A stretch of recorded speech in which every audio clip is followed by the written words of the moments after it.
home for Christmas, or if I'm actually gonna get hired on. So yeah, that's exciting.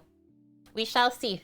Because I was told from HR that they're not doing any hiring right now for the mine because they're going through the budgets and stuff for the end of the year, which totally makes sense. I can't even be mad at that at all. So I was like, okay, I'll just wait and then see what pops up.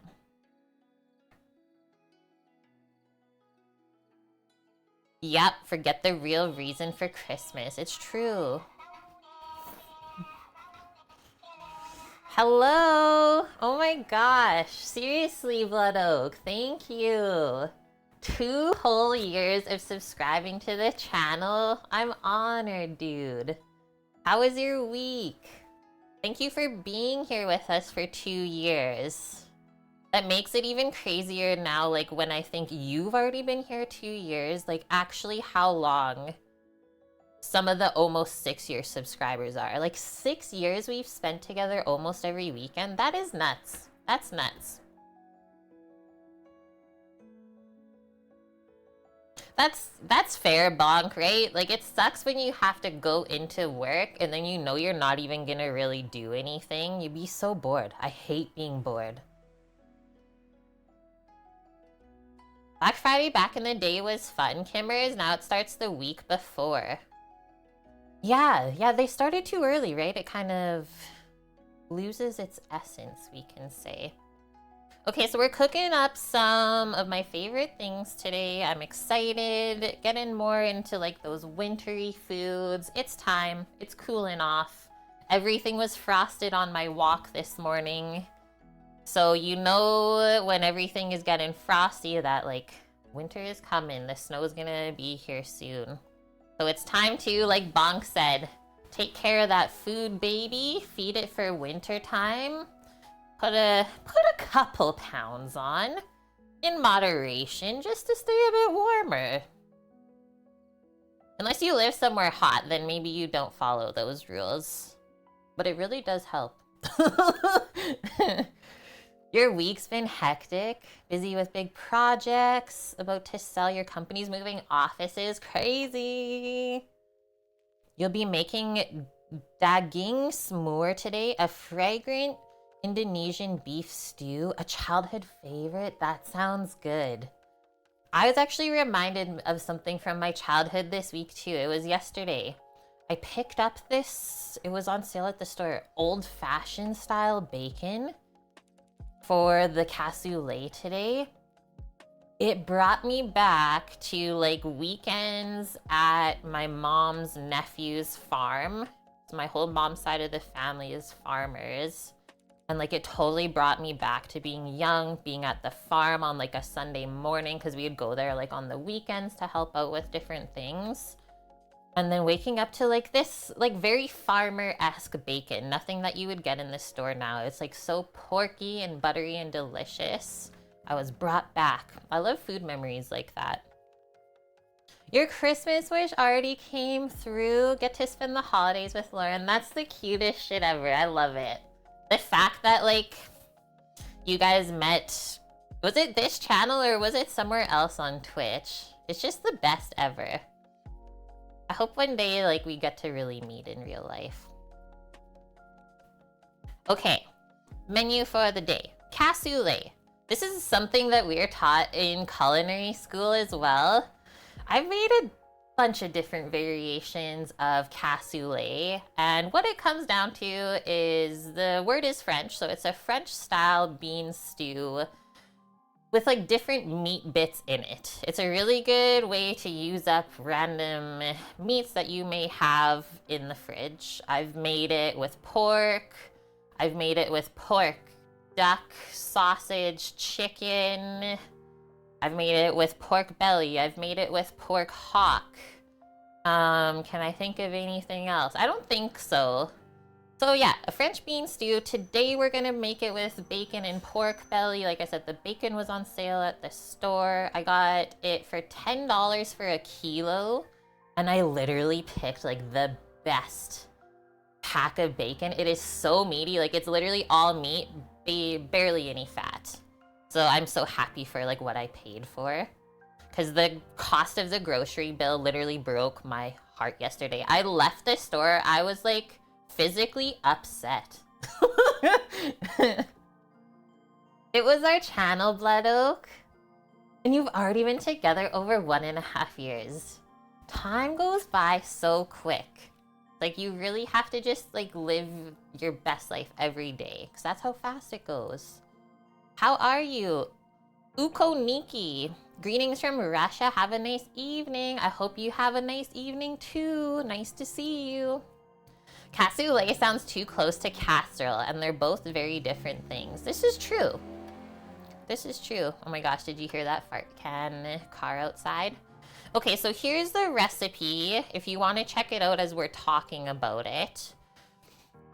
Okay, so what this bean stew is I'll also show you what we have to work with. So I brought out 2 more really nice big pieces of pork belly today to use in it. Don't look at that thing. That's like the little soaky uppy thing. I couldn't get it off because they're frozen. So we got that plus like a smoky flavored bacon, which is also a version of pork belly.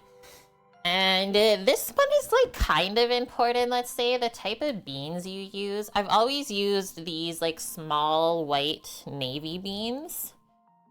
Probably because they go like really buttery when you cook them. And so I totally forgot to soak these overnight. So I did it this morning at like 7 in the morning right when I got up. So these haven't soaked that long. But we are gonna pressure cook these first just because I don't want to wait. Like sometimes it takes 4 hours for the beans to cook in the stew.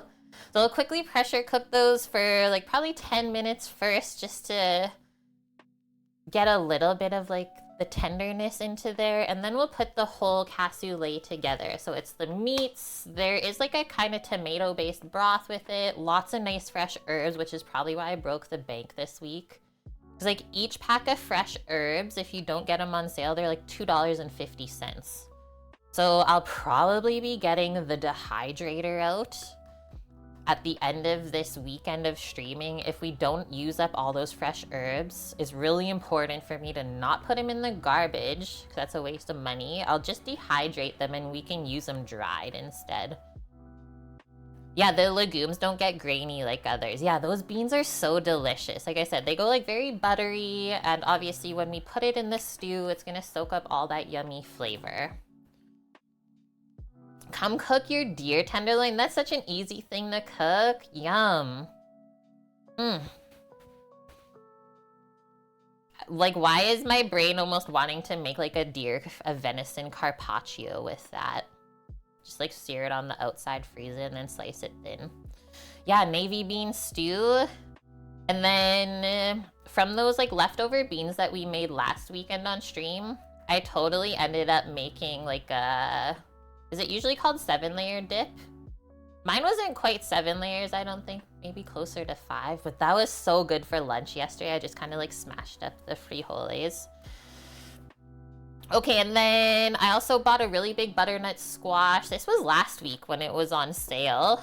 For $1.69, I saw that squash. They got more squash in the store this week. $2.19 a pound for squash. It was only a couple years ago that they were always 69 cents a pound in the winter time.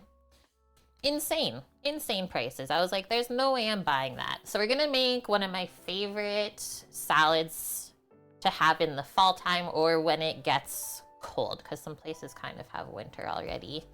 So we're gonna do roasted butternut squash. We will boil off some quinoa, almost like kind of a meal prep thing for me to pick on the next few days. So squash, quinoa. I couldn't find halloumi at the store. I could only find paneer. So we'll fry that up in a pan. And then we'll chop up some fresh herbs to go in it. Toast some walnuts for crunch and health. And then you just make a simple dressing. I usually drizzle like a pomegranate syrup over it and just some olive oil. Is delicious. And up to you whether you want to put greens with it or not.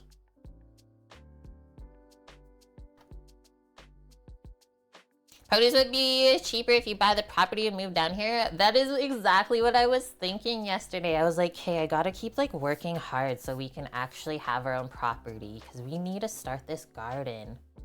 It's nuts. Yeah, I love all cheese too. I made like a really deadly grilled cheese last night with, I had like some veggies in the fridge. My dinner last night was a lentil and vegetable soup, which turned more into like a stoop because it got really nice and thick from the lentils in there. I just had that with a grilled cheese and, like I said, the bacon with it. Oh, so good. Okay, let's get cooking. I just gotta get this cassoulet recipe up. We're gonna start with the cassoulet because that is a pretty long cook time, like I said. And then once it is simmering in our pot on the stovetop, because I'm pretty sure it'll take at least an hour, if not 2, to get those beans tender. While they're going, we can work on the salad. Maybe even have a little snack before the cassoulet is done. And that's it. You went to the local cheese factory and watched them make cheese? Was there like a specific type of cheese they were making? Also, everyone have a sip of water real quick.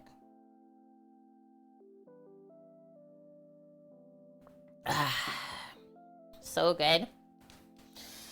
So good. Okay, let me just look over this recipe really quick.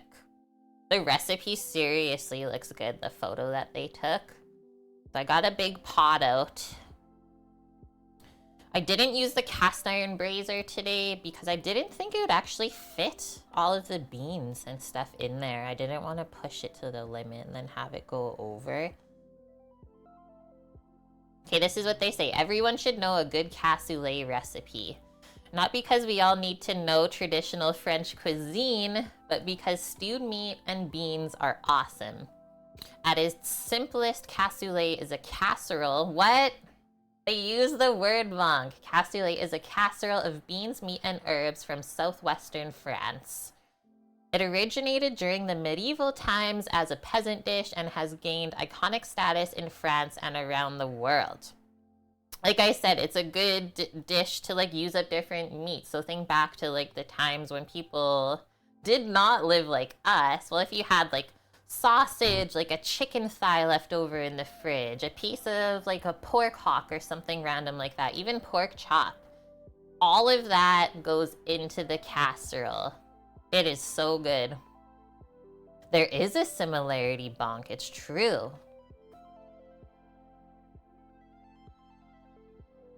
The French are very serious about cassoulet. There's a university of cassoulet and an official cassoulet trail that you can follow and eat through France.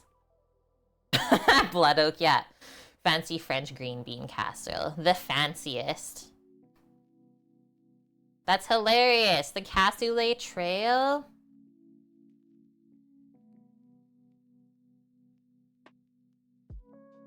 Oh, it says this. White beans aren't the original ingredient either. They were brought over from Latin America in 16th century by Christopher Columbus. Before, fava beans were used first. Okay, listen to this. As for the name, not surprisingly, it's derived from the deep earthenware cassoulet baking dish it's traditionally cooked in. Cassoulet.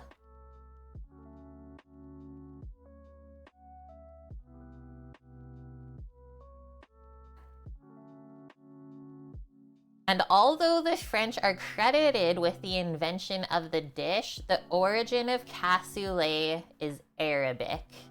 I love reading this stuff. You're welcome, everyone. We learned one new thing today. The day is complete. Interesting, hey Bonk? Historians have found record of a cookbook with a form of cassoulet believed to be brought to France in the 7th century.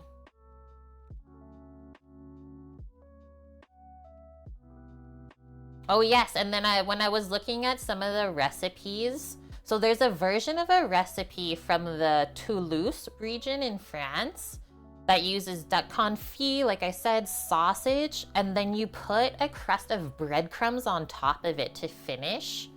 You just like broil it in the oven really quick. Obviously, I'm not gonna do that, but I thought like the texture and like the breadcrumbs would be so interesting because like tomato soup with crackers is delicious, right? Okay, that's the information. That was so interesting. Titan, they were making cheddar cheese. Then you got hungry, had to go to the cheese store and buy the curds. I think that is how they marketed you and they totally roped you in. Here, just watch us make this cheese, but don't buy any, okay? Amazing. Cheese bar at a beer bar at a restaurant? Let's go.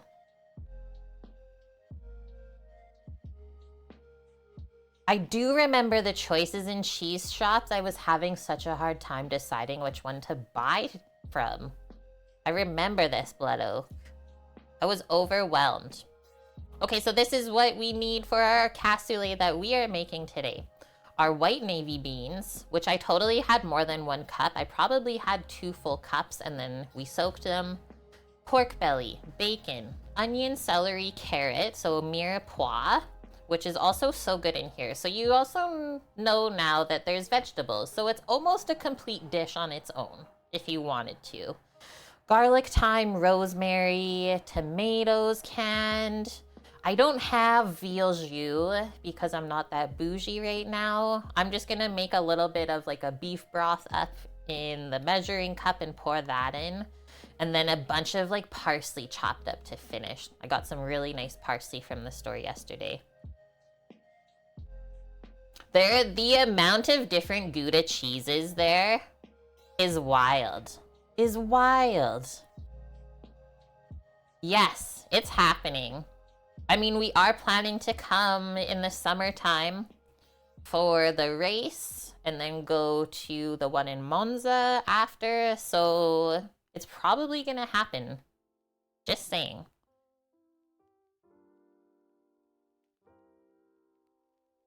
Okay, so they even pre-boil their beans as well. They don't use a pressure cooker, they just boil them in a pot, simmering for 30 minutes first before they make this. So like I said, when they sing about a pressure cooker is usually it cuts your cook time in half with whatever you have in there. So like if we do a 15-minute pressure cook on those navy beans, that is our half an hour simmer on the stove, but we only had to wait half the amount of time. So we'll do that 15 minutes for sure. And then while those are getting pressurized, we can bring like the sauce and the broth together for the cassoulet in the other pot. And then we can work on our salad. It's gonna be lovely. Let's do it, Monk. And like, so the cheese shops in Europe are so different from the ones in North America too. Like one of my favorite things is you can always get a sample. Like endless samples of cheese. Because you need to know what you're gonna buy, right? So they'll always give you a sample. I like this plan. Okay, let's get into it. So I guess I'll just show you first our pressurizing. This is my pressure pot. Look at the cool, like, almost like a mirror. This is what we used last week as well on the stream. Everyone was terrified. I wasn't. It totally worked awesome. Hi, Weasel. Welcome in. I hope your week was good. So we're gonna open it up. I always find this happens too when I cook beans, when it gets like kind of the rainbow-esque little like film on there. It's interesting. And so on the side of the pot, there is like some lines that we can follow. We don't want to obviously go past the max line. And one thing we do want to do is drain this water out. We don't want to take the water that the beans soaked in and put them in the pot. Because this water is kind of taken out some impurities from the legumes. So we want to refresh that water.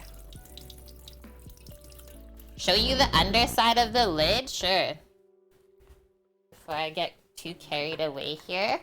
So when I wash this, like all of this can go in the dishwasher, which is awesome. I just take this apart. This is just like a big old silicone seal.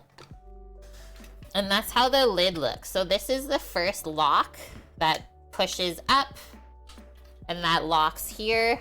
It's like a red silicone piece that pushes up, and then that sends the pressure to here, which we turn to high. It looks like a little turkey. And then low is like a veggie symbol, and then that's to release everything.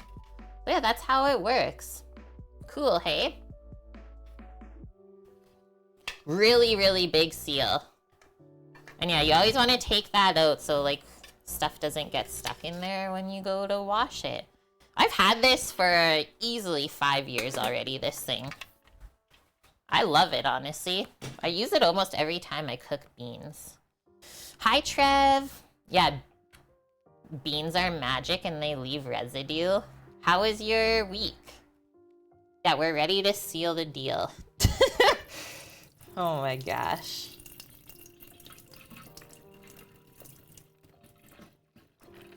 What else are you guys doing? Just chilling today? I wonder how many turkey sandwiches are being made in America today, hey? If someone could keep a tally of all of the turkey sandwiches that are being made on this exact day. Pressure cooker beans are way better than canned. This is also true. This is something I find is like canned beans are kind of tough. The skin, the inside of them. Whenever I cook my beans like fresh from dry, they go so buttery. They just like melt in your mouth. So it really does make a difference. And so now we can pour warm water over there. It'll just help them come up to a simmer. I'm gonna fill this halfway.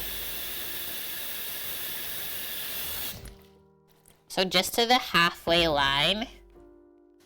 I think that'll be good water-wise because we already soaked them a bit. Might do a bit more. I can go more. I know where the max line is. It would just suck if we didn't have enough water and like some of them didn't get cooked. We'll go like halfway up to being overfilled. Yeah, that'll probably do it. That'll do. So now I'm just gonna take that to the stove, and I always bring it to a simmer before I put the lid on. None? No leftovers for you? You forgot it at your uncle's? No. And like, look at this view I got today. Whoa, what the heck? Oh, must have been dripping after I got the wireless setup. I'm so happy. I was also worried because like I use a Mac to stream, but on Windows. And usually when I switch it back to Mac side to like do some editing or something, it always messes the stream up. So I was so worried about like not being able to stream today. Like, this is some risky business I'm doing here. And then this is kind of controversial, is whether you can salt your beans when you cook them. I've heard somewhere before that if you put salt with your dry beans when you're cooking them first, they're not gonna get as tender. But I think it was Kenji Lopez from Serious Eats that like proved that wrong. So just like put a couple pinches of salt. It'll make them taste better. It doesn't make them tough. And like I've tried this method out too, and I didn't notice a difference. If anything, these just taste better because they're semi-seasoned. Put this lid on, or sorry, put this fan on, and then I'll get the other fan so I don't set the smoke detector off. Suppose I'll turn this to a pretty high heat. And so while we're waiting for those, we'll cut up the bacon and the pork belly, onion, carrots, celery, all of that goodness. Get our tomato can. I didn't even write a list. What am I doing? Let me write a list really quick.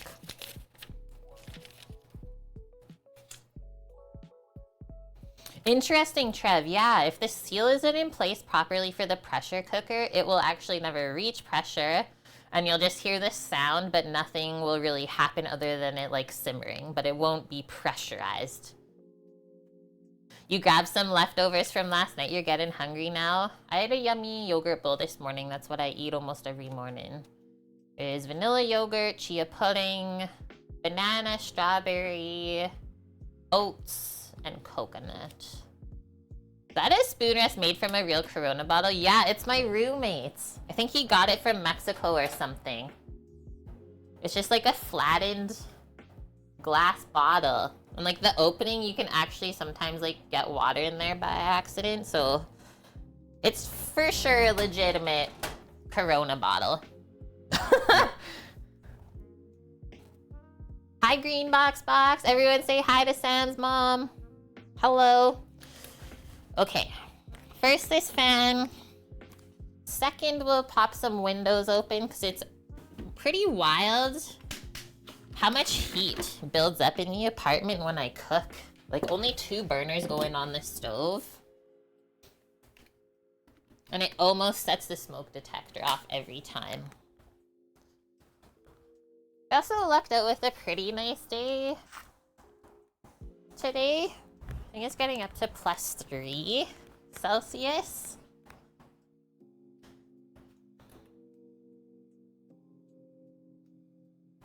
That is true, yeah, the thing about the salt bonk. I'm sure if you added enough salt, it would probably affect it. That's what I would go with, at least, I guess. Okay, so we're waiting on that. I'm just gonna rate my list really quick before we come back over and start cutting. So cassoulet. I'll just say pressure beans. The under pressure. We are going to bacon and pork belly.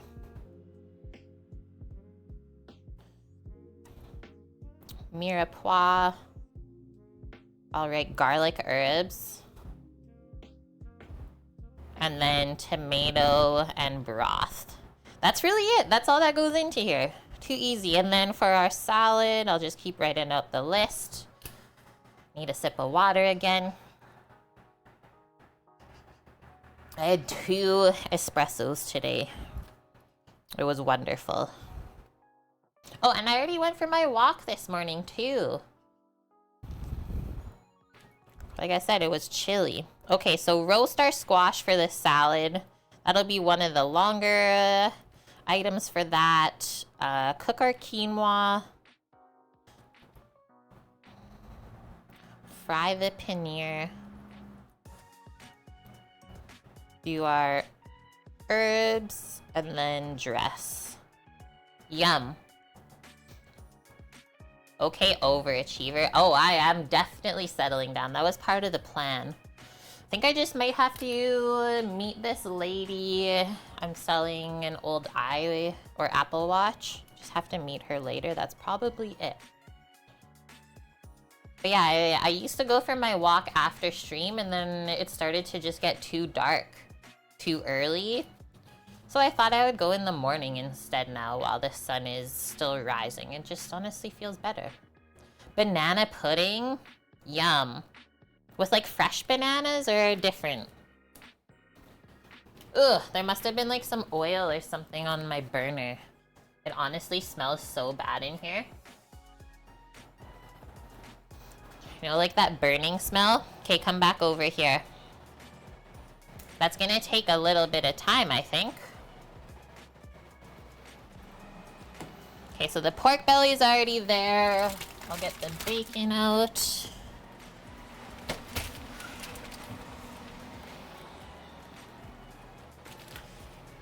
Okay, don't look at this.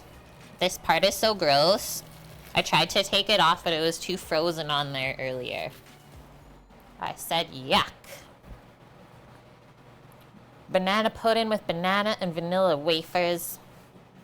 I've had this before in New York from a really fancy bakery called Magnolia Bakery. It was like worth the hype, I have to say. It was really good. So there's our chunks of pork belly. You want to come closer, maybe? A southern banana pudding. And we are just gonna cut good chunks of this again, because it is gonna render out and shrink a touch. And yeah, like Bonk said earlier, you can't really go wrong with pork on pork. And then I'm making enough of this so that we can also pack some up for Samo. Maybe I'll just move this up, and then we can stick our bacon up there. We got pork belly, and then we also have pork belly. But yeah, this 1 kilo pack of bacon was only 10 bucks this week. Considering, so I looked at what I bought last week, $7 for 350 grams. And so I saved money on like my proteins this week, but everything else from the store was insanely expensive. Like I said, when I got home, I was physically upset. That's when I told Sam I'd rather miss him than to pay to feed him.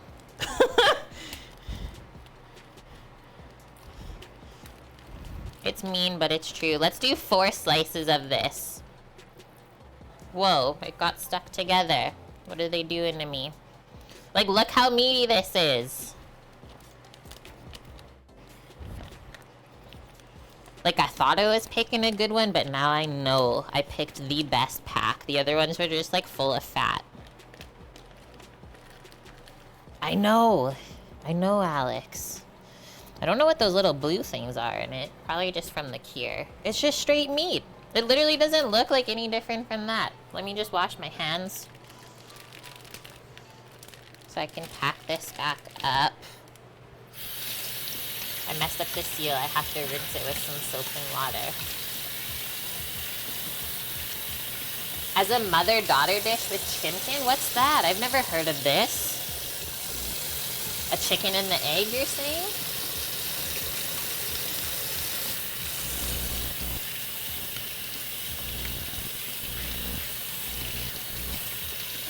Yeah, we got all the yummy lean meats.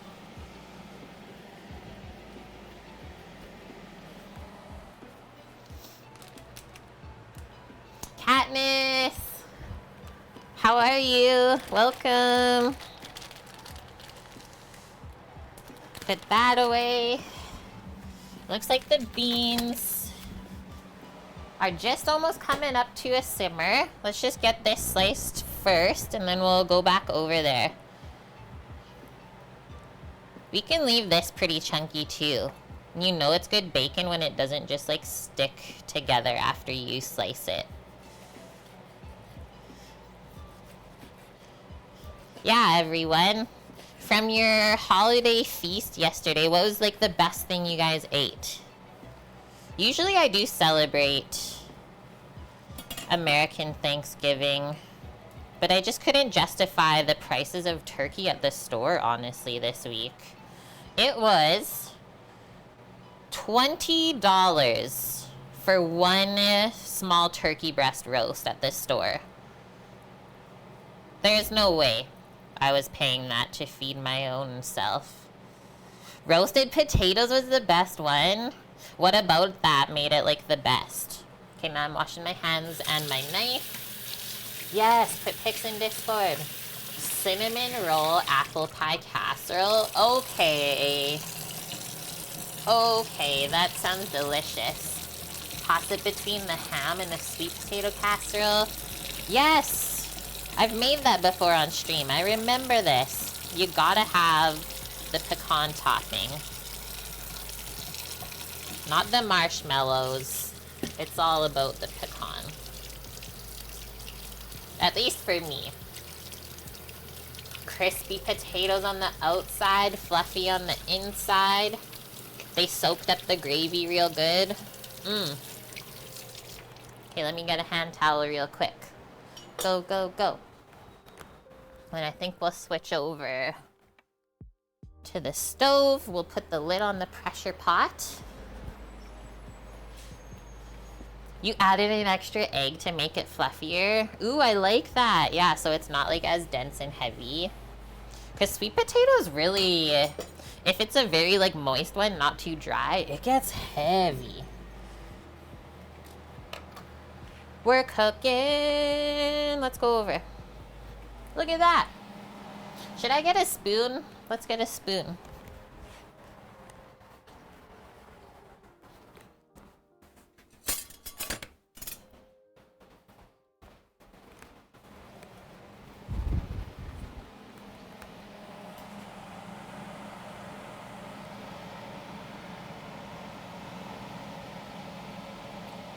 See, now the water's almost at the max line.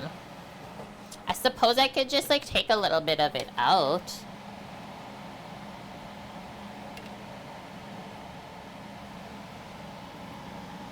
Because that's the last thing we need. That's the last thing we need. Puppy snuggles? You can't tell me these things. I'm starting to become friends with a Saint Bernard that thinks he's mean on my walk. I'm starting to become friends with him. He barks at me every day, almost knocks the entire fence over. He's so big.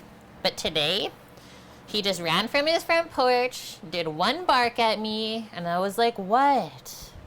It's only me. And that was it. And then he was just like sniffing. I was like, one of these days, I might be able to pet ya. Just gonna put the Porco back here. It's living by the pot that we're gonna make the cassoulet in. Yeah, he was just saying, hey. It's like, hey, I know that person. He's huge. Like I said, when he like jumps up onto the fence, when he's barking, he almost knocks the whole thing over. The first time I got kind of scared, right? Because he has a big bark. Was like, uh-oh, am I gonna be like running down the street right now?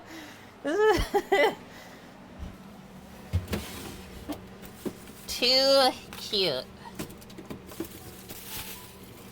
Okay, we're getting all of our aromatics out. Look at this size of this onion I bought this week. I'm pretty sure it's a $5 onion.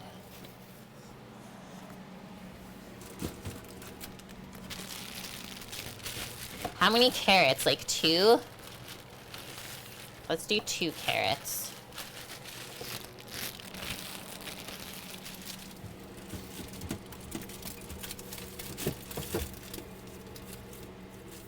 One entire head of garlic. That sounds good. Okay. Got that stuff out.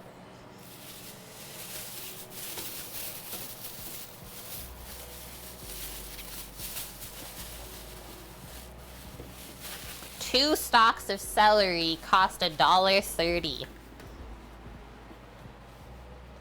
2 stalks, $1.30. They really get the people that just cook for one, hey? Like, I could probably cook for Sam, buy everything from Costco, rather, and pay around the same price for groceries. Nuts. When you see the meme of the dog and the person or the beeping in the grocery store and the dog's just terrified, the black dog, that's literally us at the grocery store these days. Oh, thank you for saying that, Bunk. Yeah, the halloumi has been replaced with paneer. I tried to ask the guy at this store, because I'm not, like, super familiar with this store yet that I go to. I point at the paneer, I was like, do you have halloumi? It's like this. And he had no idea what I was talking about. So I was like, you know what? Heck it. I will just get the paneer and call it a day. Same, but different, right? Okay. Do you see the bean foam that's building up? So that's also impurities. And I always skim that off. I'm just going to get a little ladle. Skim the scum. That's what it's called. So the container that we soaked the beans in before, that's what I usually reuse. Because this is empty now, so we'll just put that foam into there. The bean stew. Hey, it's my real life husband. And hi, Alti. 6 days for what now? Till he comes home. He's coming home. It went by so quick. 6 days till I get to see my favorite human again. I mean, once it really hits Sunday, that's when it gets real. Just give this a little stir, get some of the foam off of the outside of the pot. Look at all that.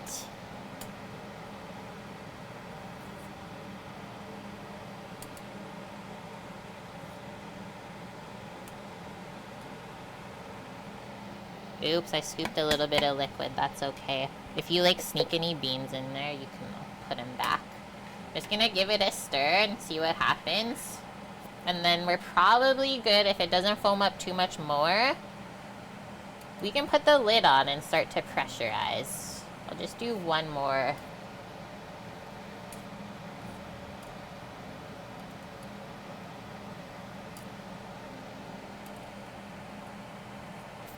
This is the stuff that I'm pretty sure makes you toot. We can see the gases in real life.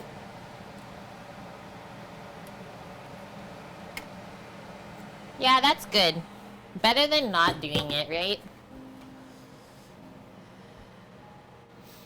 Who's the fake husband? I don't know. You love beans, Easelot? Me too. I cooked them last weekend on stream. I'm cooking them this week. Yeah, he's only the internet husband right now. He's in the 990 in the loader. That's a big one. Okay, ready? So we went over this pot at the beginning of stream. Let's close it up. Let's get under pressure. So we're gonna close that. It's locked. You can't go back anymore. We're gonna turn this down to like medium-low heat because it's gonna pressurize pretty quick, I think. You can go medium to start. Whoa, what's this? You had to look up at him?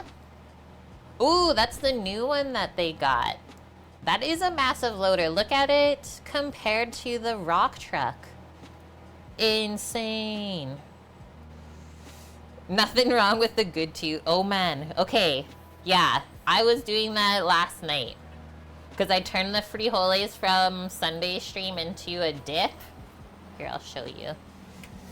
I have it in here somewhere because I'm gonna definitely destroy it later. You know, like the 7-layer dip? So it's like beans, sour cream, guacamole, and then salsa. Sam was like, I'm glad I'm not there. Beans are good for you though, it's true. I know this.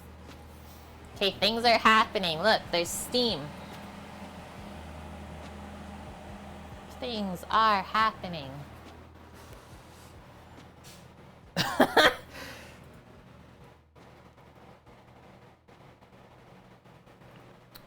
Beans are good for the reasons that they are inexpensive. They last a long time in the pantry. We can't say they're good for like quick cooking because it's not really a quick process, right? They have fiber, they have protein, and they honestly just like really help to fill you up. And they also absorb a lot of different flavors really well. And there's so many different varieties of beans that we can use too. They can be cooked. You can eat them warm. You can eat them cold. Yeah, there's a lot of things you can do with beans. But this is all the beans out of my pantry now, so I'm not gonna buy any more until I plan to cook them again. I'm trying to get my pantry down to like a pretty minimal level and maybe get rid of one of the racks by the end of the year. We'll see. We're downsizing, baby. Yeah, bean salad, that's what I was thinking of. Like chickpeas. Oh, garbanzo beans are delicious, right? Are we pressurizing yet? Hello? Do I have to turn this up a bit? It's definitely locked here, so we're just waiting for the steam to come up. Okay, so it is building. It's just not at a high enough level yet. So let's come over here and prep this stuff up while we're waiting, because it could take a few moments. Look at this onion, is just massive. Let's start peeling our garlic first. Earlier this week, you made beef and bean taco rice bowls. That is one of my favorite things ever to eat. With kidney beans and black beans, you made enough to feed you for 4 days. Served over rice with steamed broccoli. Yes, dude. Yeah, like the frijoles that we made on Sunday stream last week. I just finished them and like I'm still finishing them today. And that's 2 cups I've had for like 4 different meals from only 2 cups of beans. They're so filling. You just put white beans on in the morning, Trev, when you were young with salted pork, let them simmer for hours. Pretty low maintenance. Yes, that is true. And like basically everyone has an Instant Pot or something along the lines of that appliance. So if you put them in there, it's easier than the process that I am doing right now. Because it kind of takes care of like the babysitting part for you. Your aunt makes chickpea, the feta, kalamata, and other Mediterranean ingredients as a salad topper. Yum. What is a ranch-styled bean? No, I don't know if I know that. Maybe? Maybe, baby? Okay, let's smash this so we can peel it.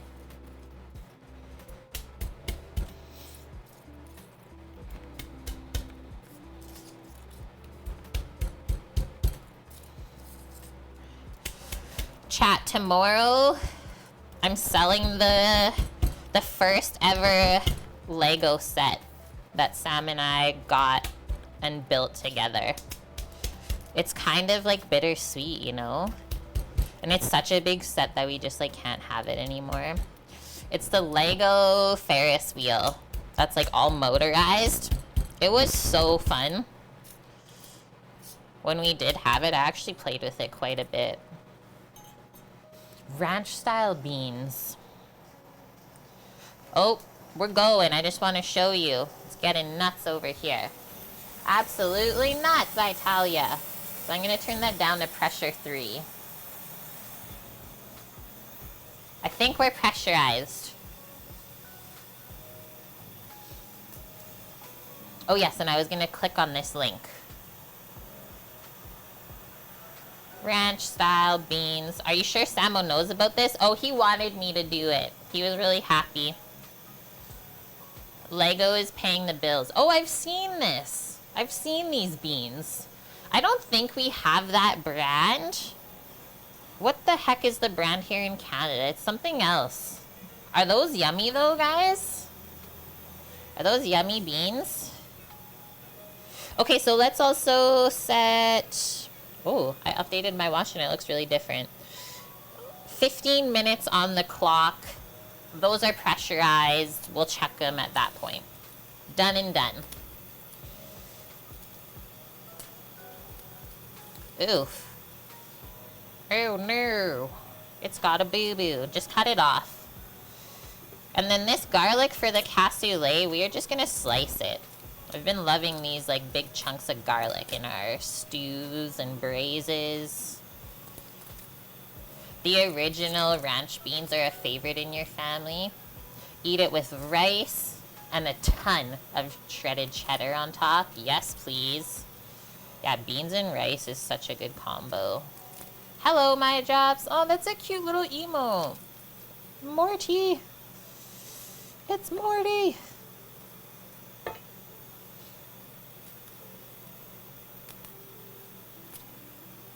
Basically, all of my streams have been kind of like meal prep streams. Because I usually have enough leftovers for like 2 to 3 meals from each thing we make every day. So I literally am like finishing the last meal today. And then I restart. I haven't ordered any delivery food or anything like that. I've just been cooking it up at home for my own self. No treats. No treat skis. More of like a cowboy style bean, meaty and savory. I think I would prefer those over, like you said, the sweet kind of baked beans. We are good. We're good, my drops. Yeah, I'm at home. Sam's up in Nunavut right now working. He's working for the mine now, which is a really good move for us. This is his first rotation. And he'll be back next Thursday, so that's cool. Kind of like chili beans. I like chili beans. I think I would like these. as like a quick thing to buy, right? If you're like, oh shit, I totally forgot to soak the beans for tonight, just like pick up a can of that instead. He's a beast. He is. Yeah, he's been driving water trucks around and learning a couple other things.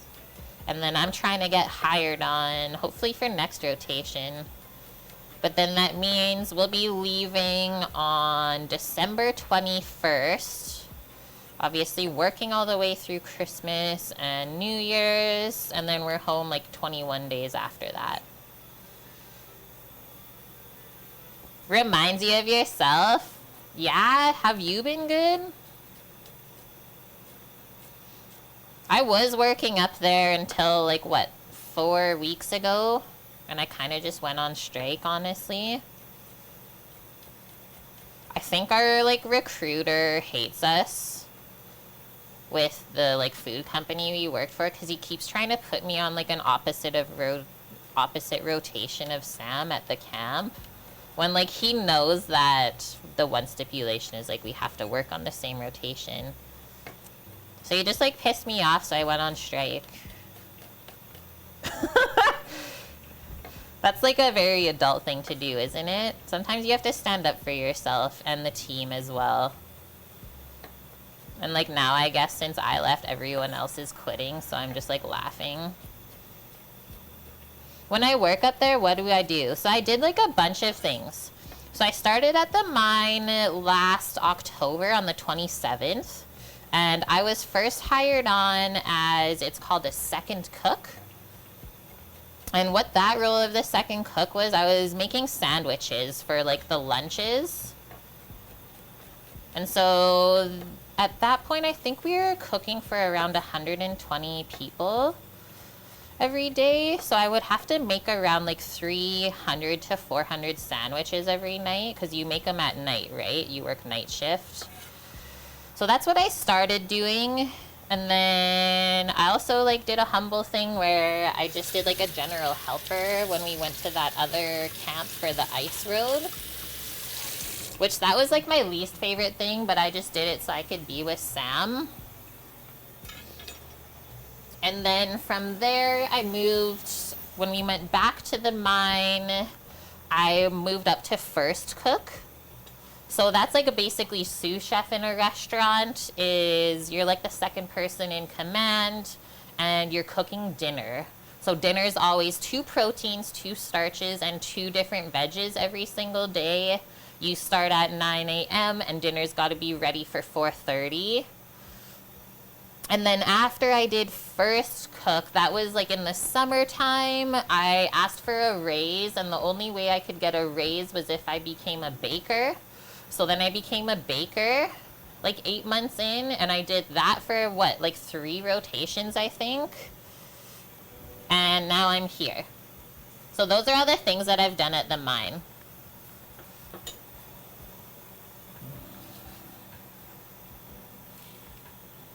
Yeah, exactly, Bonk. So yeah, I just needed him to honestly stress a bit. And then I also didn't want to work for 4 weeks straight either, because that's what they switched our contract to, was you work for 4 weeks and you only get 2 weeks off. I was like, I've literally never felt like more of a slave in my whole life. That's not why I took the job. So yeah, I asked to go on a 3-and-3 rotation to come back up, because I know like we're all friends there at the mine because you spend so much time together with who you work with. So I asked my one friend, she's on a 3-and-3 rotation. And so then I emailed my boss and he's like, no, there's none of that available right now until somebody leaves. And so I just like haven't emailed back. And yeah, to do that, like to literally stress so hard every day, because like food is so important for people, right? It's like one of the most important things at the mine. For like 21 bucks an hour, I was like, what am I doing? Honestly. Honestly. Let's fine dice this. This is for the cassoulet. Oh, maybe not like fine dice. Maybe like medium dice. So yeah, that's what I've been going through on this side. Just like people piss me off, you know?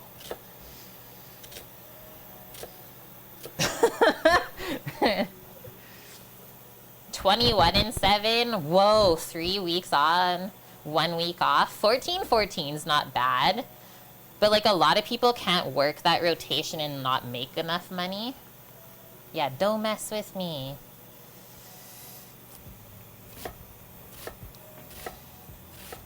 There's other things that happen too. I just don't need to talk about it. But yeah, that's where I'm at. So I'm hoping to get hired on with the mine and do something else. Hopefully get into a haul truck driver position. I'm just fixing up some of these. It was a funny shaped onion. Yeah, hopefully get into a haul truck driver. Let's say for the springtime will be my goal. But I also applied to a job here, like, was it yesterday or 2 days ago? I don't know if you guys saw in Discord, but like one of my really good friends is opening up a high-end grocery market here with a winner of Top Chef Canada. And they're looking for someone to run the grocery store, and that's like literally one of my life goals. That was my first ever job, so I love grocery stores. So yeah, I applied for that. It's supposed to open in February, so we'll see what happens. You always gotta like put yourself out there is something that I've found. You never know what kind of opportunity you'll be able to find. You can't imagine me getting mad. I have got in trouble before in restaurants for making people cry. Except then Sam was actually the one that got blamed because no one believed it was me that said the things.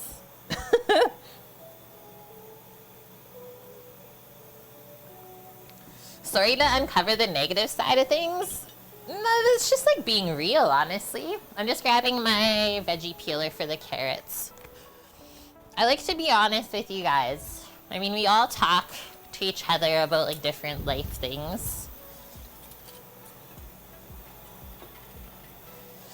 My closet. Yeah, I'm such a closet instigator.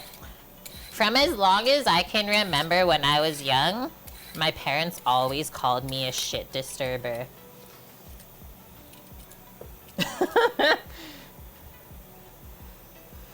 They honestly killed him, Trev. Yeah, little neighborhood grocery stores in North America don't really exist. The big box stores. But I was also thinking about that in terms of like restaurants too. There's not that many mom and pop restaurants left around. It's mostly the only ones that survived after COVID are chains.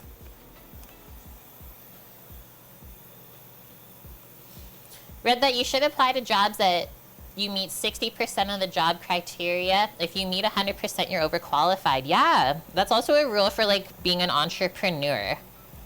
Is like you never give your full effort at a place that you don't own yourself. You should only be giving, like you said, about 60% of effort if you don't own the business your own self. Because that's what everyone else is putting in, and that's all that's really expected of you. I can definitely say I've never lived like that. I have like such high standards and expectations for myself. It's something that I've been working on. My perfectionist abilities. But yeah, I've been putting myself out there more for different jobs. Because it's, you never know if you get out of your comfort zone, what could happen, right? Just seeing Sam so happy at the job that he literally didn't know how to do 2 weeks ago. It's pretty cool. No, exactly, right, Katniss? And like no one's gonna, from what I've learned, there's not really an extra reward if you give your 100%. It only really wears on your own health. I'm gonna eat this piece of carrot. He working on the truck while Sam was away? Heck yes. Springtime, it's literally happening. I gotta get my broski to come out with me, Rando. We gotta pop the batteries back into the truck and get her started. see how that is. Probably fill it with fuel as well. And then from there, I'll get him to help me fill some of the holes in the box. There's just a couple holes because it used to be a spray foam insulation truck. Or just a spray insulation, not foam. I just gotta fix a couple holes in the box from the tubing and stuff that they use, and then from there we'll insulate and such.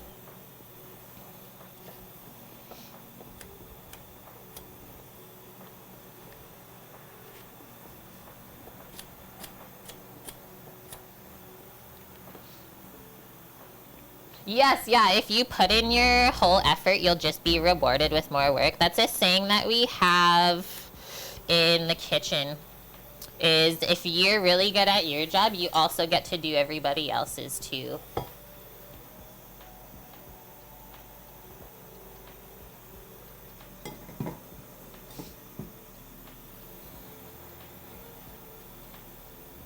But yeah, I also like want to find something else to do.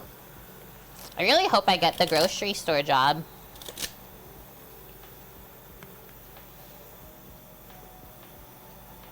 Yes, yeah, that is pretty crazy, right? That pro athletes get paid so much. I've always kind of thought about that because, like, I was someone who did play high-end sports growing up. It's like, what are they really contributing to society as a whole, other than just, like, pure entertainment? But I feel like, yeah, that money, just to, like, okay, let's say if we took, like, $1 million off of each professional athlete's salary in every different sport. You know how much money you could put towards, like, amazing things for people that need it? Insane. Hi, Clem. How are you? Bonk's going to lurk. Ooh, I hate that feeling. No one's allowed to get hangry, especially not watching this stream. So I'm cutting the celery and carrots the same size. And we can put them together because we're going to cook those together at the same rate. The onion's gonna go in and then the garlic will go in after.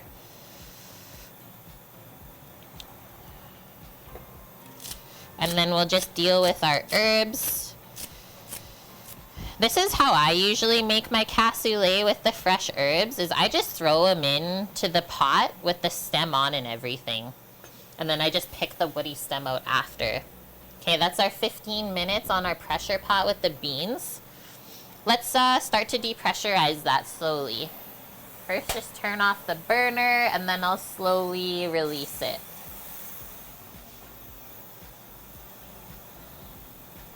How do nurses make like $20 to $30 average? Like literally saving lives, yeah. Hi, Carses. Good to see you.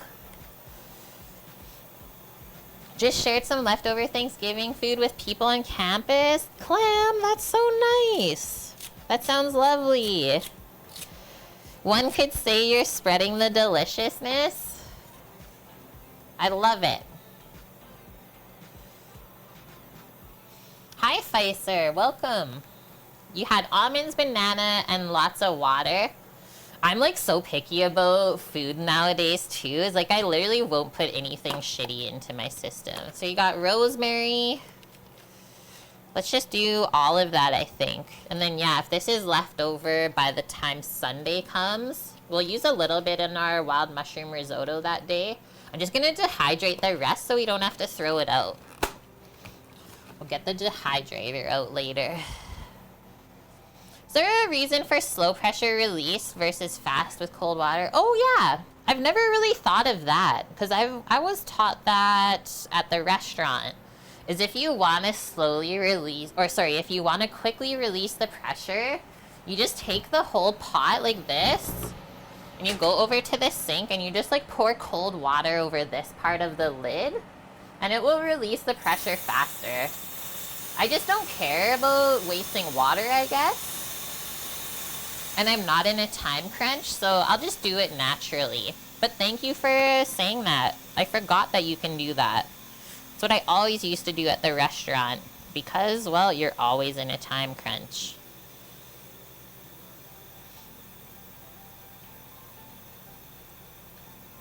Looks like almost like I'm making soup. Almost, hey, with all this goodness. That is a good point, is all of these ingredients can be used to make yummy soup. It's soup season, it's stew season. Time for those nice hearty dishes that'll keep you warm and full during these next few cold months. Yeah, Samo was in here earlier, Omdog in chat. I for sure will, my drops. It was really good to see you. Okay, I'm gonna put these back, and then we'll flip this switch again and release it. Whoa! Holy! Ah! This is an interesting thing. Is when you find, because this is definitely not my hair, I don't have black hair.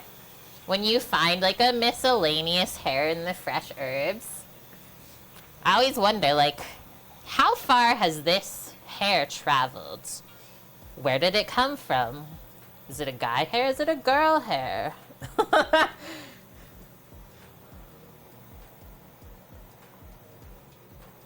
Those are the things I think.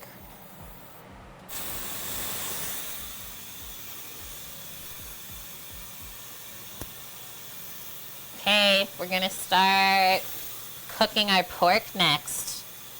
While this is releasing, I'm just gonna go grab a can of tomato. Oh shit! It's splooting a bit. That means it was really like almost full. Oh, pressure cookers. Once you know how to use them, they're like, they kind of make me laugh. They're funny. It's splooted. And then let's get like a liter container for broth to make. We got the San Marzano. These are whole tomatoes. And that's how I like them. It called for diced tomato, but I'd rather use this. Like, listen to this whistle. It sounds like a plane landing.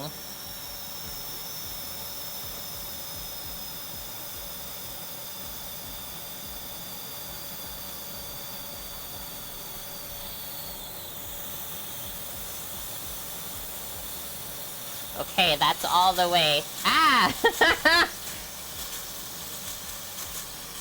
It's getting me a bit. The beginning of the White Album.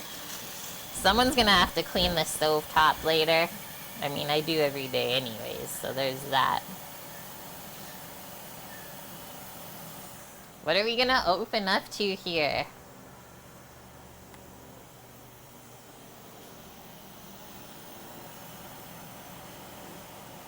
When this little red part releases, that's when we know. Which it just did when I tapped on it. That was weird. And make sure this is all the way opened. Now there's no risk of explosion. Hi Scat! Hi Buffalo! Welcome in, you two. I hope your week's good. Okay, ready? Boof! Oh no, I'm just kidding. I like doing that every time. Just pretending like it exploded. Nice. So they're definitely cooked. Just hold this up. They just started to like burst open. Oops, and fall apart. There's the camera. So let's just... I mean, you could leave them in the liquid. But I think I'm gonna just strain that liquid out. Oh, you never know. Maybe I just will leave them in there and we won't really have to add any extra. So let's just put this to the side. Those look good. I don't think I'd go less than 15 minutes. I feel like 10 minutes maybe wouldn't be long enough. And then just want to show you how the lid looks. So when we were releasing the pressure, it like went up onto the lid. Just give this a rinse, otherwise it's really gonna stick on there and be a pain to wash. Okay, so let's turn on this next pot to medium-high heat. And first, we're gonna sear the pork belly. And then we'll do the bacon after, because bacon always has like a little bit of sugar in it that makes things stick. I don't want the pork belly to burn. Let's do that. And then we'll go fatty side down on all the pork belly pieces so that we don't need any extra fat in the pot. Beans, beans, beans. When you want beans, you just make red lentils instead. I might have a massive pot of lentil. Let's call it stew, because I'm pretty sure if I did the Dairy Queen Blizzard test on this, nothing would come out of the pot. It was supposed to be a veggie lentil soup, but it's definitely a stew now. But it's so good. So I'm gonna be eating that for like the next week. I was like, oops, I really ended up making a lot. She's thick, yeah. Will it be less gassy if you drain the beans? So we already did that process of it being less gassy. Is you first soak the beans at least, I'm gonna say like 4 to 6 hours before you cook them, or overnight. So you just soak them in lukewarm water, leave them on the counter. Drain that water out. And then we also, when we brought them up to a simmer in the pressure pot originally, there's like this foaminess that comes up when the beans start simmering. You skim that off. And so doing those couple of steps will, yeah, make you not as musical after you eat the beans. Curried lentils with white rice is your top 3 things to eat. Yeah, there's like a curry flavor that I put in there. I put like a good amount of turmeric. And then I had this other like spice mix that was like coriander and cumin and stuff. Yummies. Okay, I'm just gonna use my hands to place the pork in here. I'm gonna put that there. Give it like a nice press down. Fatty side down first, obviously. And then we will sear 3 sides of this.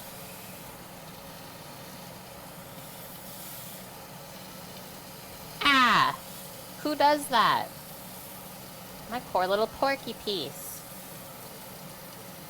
And we don't want to overload the pot, so just one nice layer of all this goodness. Oh my gosh, these ones are stuck together too.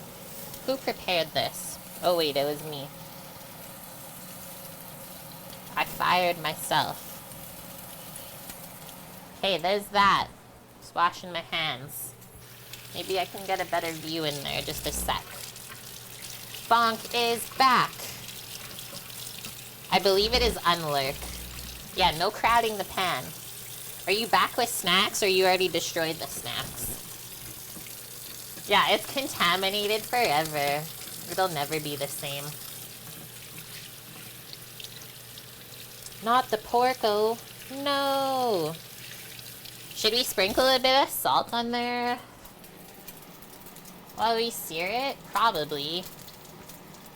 Because one thing I know is you really have to put seasonings in with beans. Otherwise it tastes bland at the end. Maybe a little bit of pepper on this one side.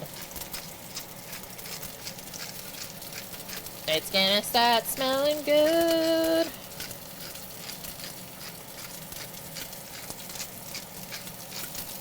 Peppery pork goodness.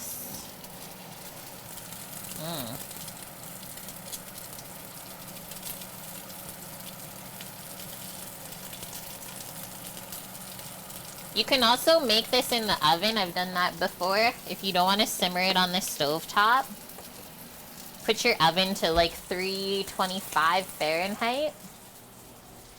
And you can simmer the cassoulet in the oven. And then you don't have to watch it as closely, right? You got ham, sweet potato casserole, green bean casserole, ratatouille, piece of bacon. Just cuz. We can't complain about that. Bonk's eating what we're eating. Okay, let me see. Can you come closer? Yes, we can. We're in it. I don't think I can go any lower down, though. can't angle it anymore. Let's turn this fan back up a bit. I'm gonna grab tongs and my can opener. It's so nice out today, I might have to go for like a second walk. I don't even know. It looks beautiful. I know these days are numbered. How is this? That's getting good. I'd flip that over. I would say it's time. Oh, it flipped itself over. Fine then. Perfect. Golden brown. Delicious.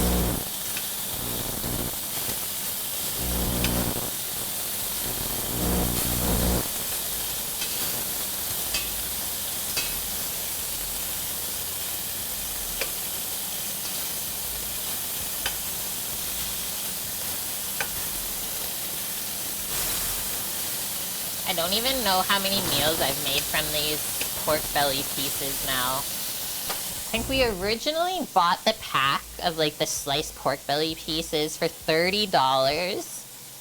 And I've used 2 chunks of it every weekend. And I probably get like at least 4 meals every single time. So like 12 different meals and I still have more of it in there. That is a very cheap protein. What? It's time for pie? We have no snow, Buffalo. We were supposed to get the storm that Sam got earlier this week. We were supposed to get a bunch of snow. And then it just didn't happen. It just stayed really nice and warm. It like threatened to snow one night and then it just cleared up.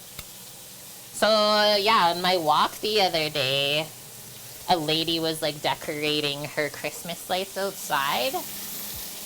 She's like, in what world do I put up Christmas lights at the end of November and there's no snow on the ground?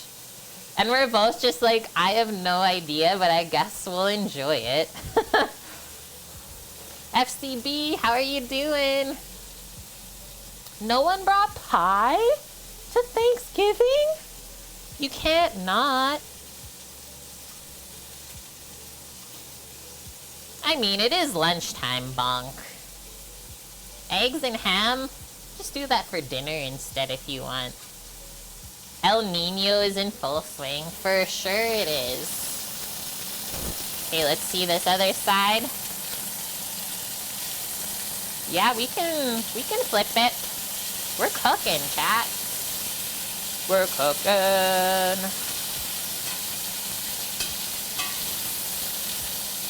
This is the last side to sear. You can just put the chunks back onto the cutting board. Holy, that's looking really good. And then we'll put the bacon in. And then the bacon also comes out. And then we put all of the veggies in.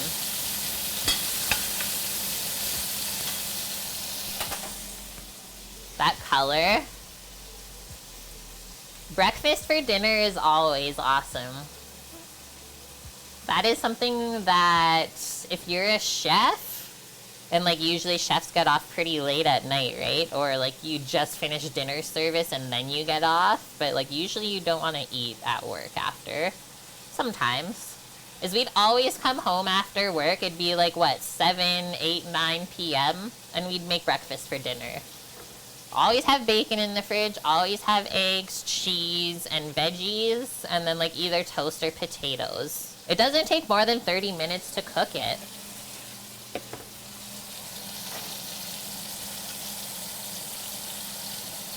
My pot is just on medium heat, by the way, if you guys were wondering. You don't really eat breakfast for breakfast anymore. It's rare, right?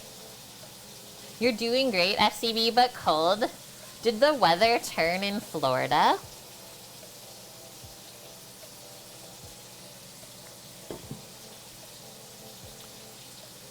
Hi, Maka. How are you doing? Have you been streaming lately, Maka? Okay, almost ready. I'm just gonna grab a little piece of plastic wrap to put this onion back in the fridge.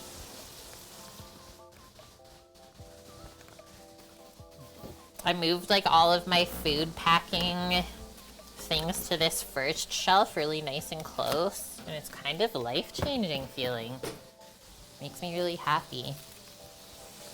Do you guys ever do that? Like once a year, just go through your like kitchen stuff and rearrange everything? It's cold where you are too. Oh, you're in Denver on vacation? Enjoy though.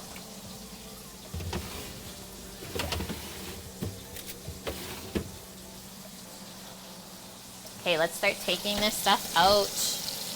Like I said, it can just go onto here. We're just searing 3 sides. Okay, maybe I'll flip this over while we're taking the other bits out. Just because it honestly looks so good. This is us building up many delicious layers of flavor in this pot.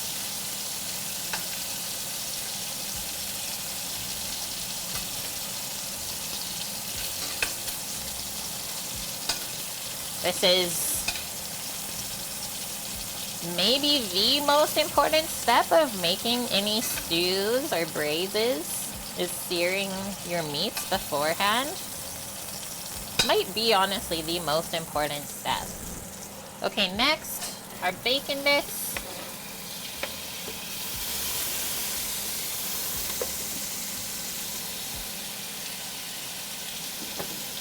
Give that a stir. So let those get nice and crispy, golden. It'll take a few moments. But yeah, this is honestly the nicest bacon I've ever bought from the store in like at least a 5-year period.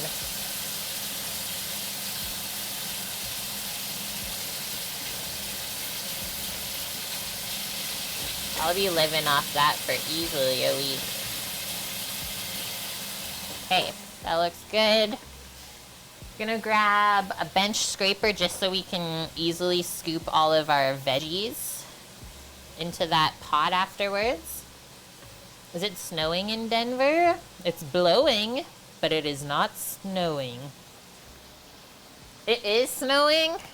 Okay, I keep having that happen too. Is the forecast doesn't call for snow, and then just randomly out of the blue, it'll just start snowing. I'll be like, what? For like an hour, and then it's gone. It's hilarious. Hello, Planet Al.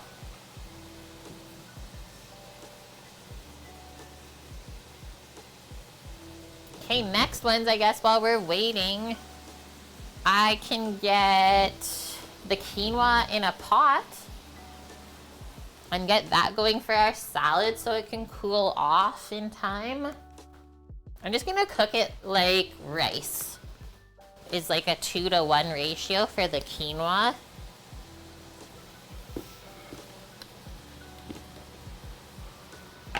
Just a small little pot. And we're just gonna keep it plain. Kind of like a meal prep.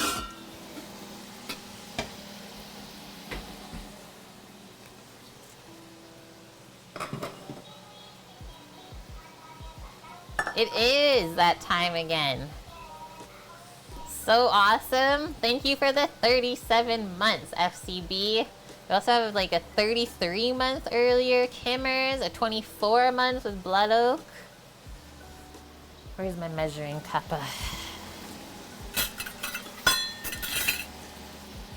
So 1 cup of quinoa is all I'm gonna do, because a little bit goes a long way, I find. And then maybe in a sec I will stir that bacon.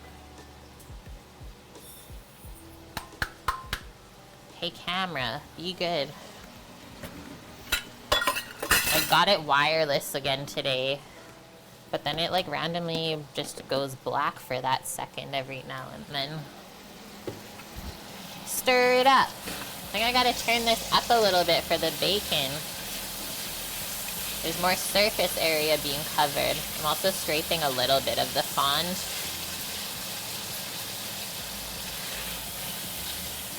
Yum.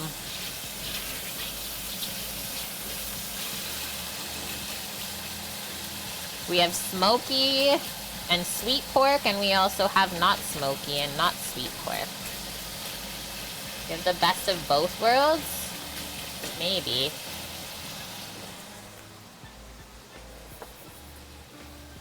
Okay, 2 cups of water. I'll just set this up right in front of the cassoulet pot.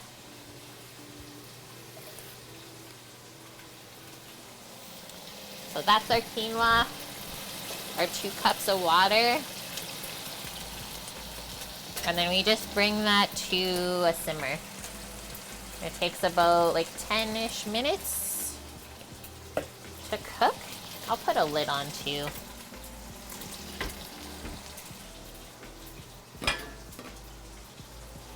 Cameraman Dave.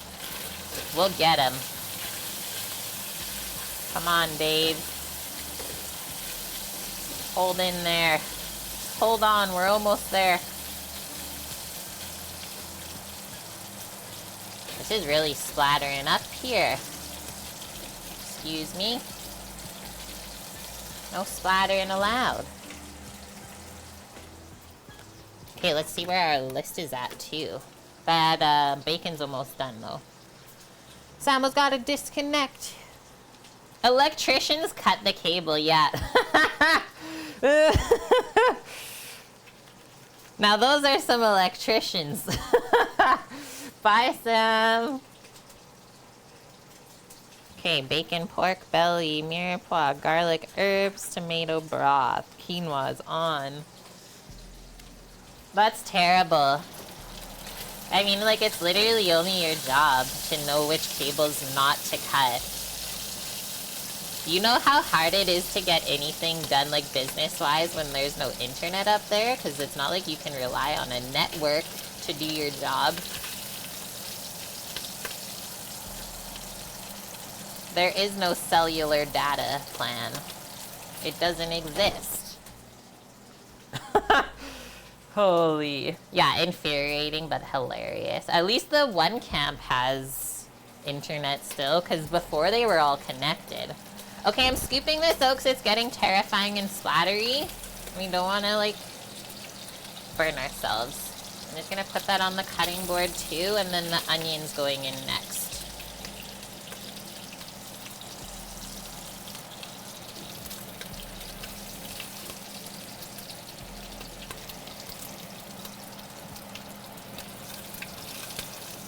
I'll probably do the onion, carrot, and celery all together.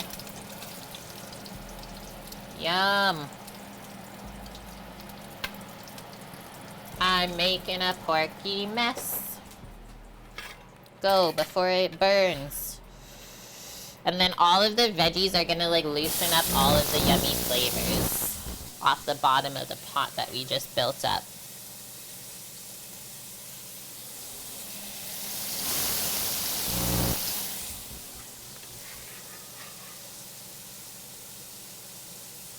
My roommate comes home, so he's also a chef. And my roommate is the chef at the exploration camp that I used to work at. And like it's an interesting scenario because like 10 years ago is when Sam and I met. And then our roommate, we also met at that time, and like we taught him how to cook. So now it's pretty cool to see how he's moved up in the world.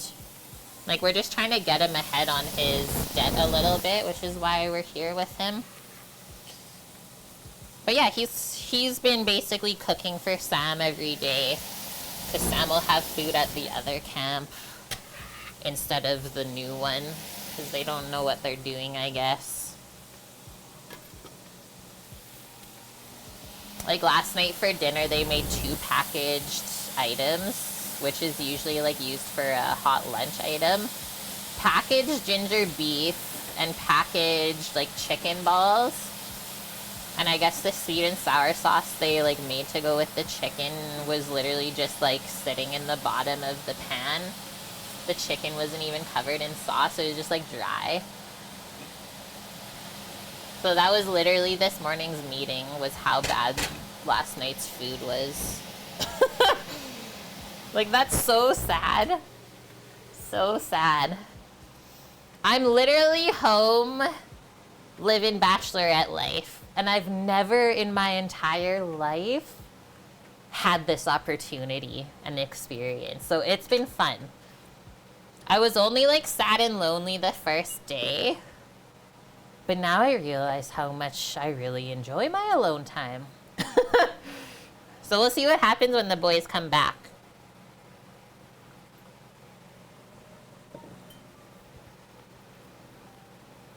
Alex, how are you? This is gonna take a little bit to cook the liquid out of the veggies. I'm gonna turn this up to like a pretty high heat. I think in the meantime, now that our cutting board is pretty cleared off, we can start peeling, chopping, and roasting the squash. Yeah, alone time is important. And I mean, like, Sam and I, we are pretty attached to each other. We really like to spend a lot of time together. But at the same time, we're also like totally fine just doing our own things in separate rooms without taking it personally.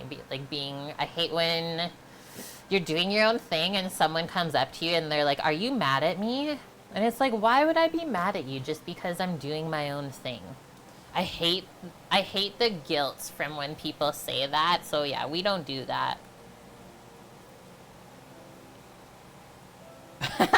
Yeah, why do you think men spend so much time on the toilet? You better spend that time while you're at work so you get paid to poop. Okay, we'll come back to the cutting board, but we'll also watch the stove. Let's do this for now. This is the piece of butternut squash I was talking about earlier. So this is all usable. I just roasted a little bit earlier this week for myself, the bottom core part. So we'll peel that up. I think I'm just gonna make nice little thin kind of half moon pieces to roast because it only takes about 15-20 minutes. It's nice and quick. Stir this really quick. Scrape all that goodness off of the bottom as we're cooking. You still gotta add garlic into here.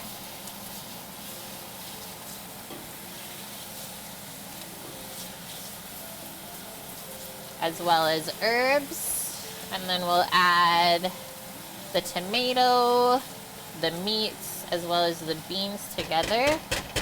See if we need to top it up with any broth, and away we go. Roasty bottom, yes. You're mad at me for not giving you noms?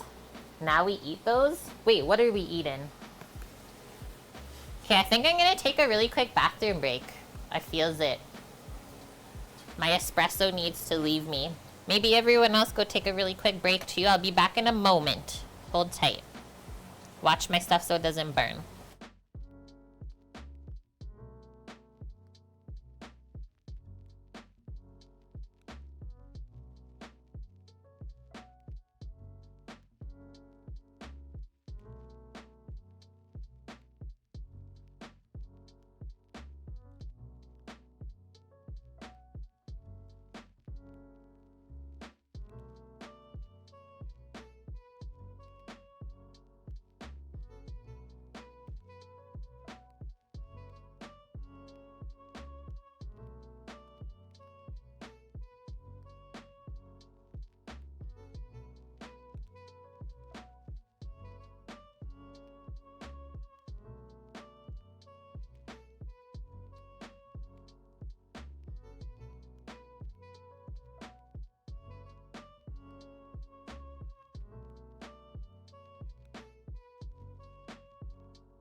I'm back.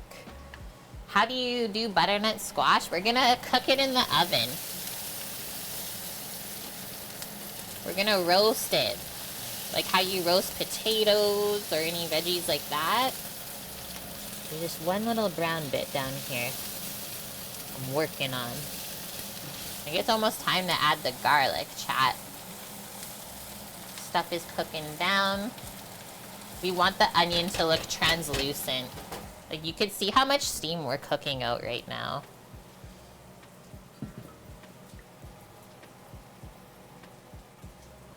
I've also been chugging the water today. Hi, Wilson.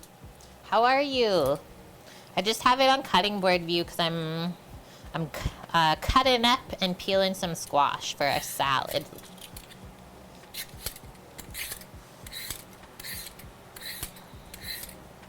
Nice thing about this salad I'm making as well is you can eat it warm or cold.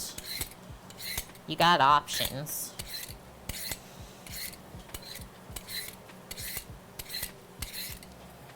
The quinoa's up too. Got all sorts of things cooking. Don't let the quinoa go over though. It almost did. We'll watch that.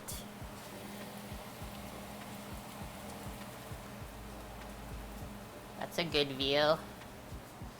Hope everyone is good. So far, so good. This week really flew by. It really flew by. Which I'm not really mad about. It's good. Look how steamy we are. I might have the windows like popped open fully. It feels so good. Also, so we don't set the smoke detector off, because that will happen. Blondie, how are ya?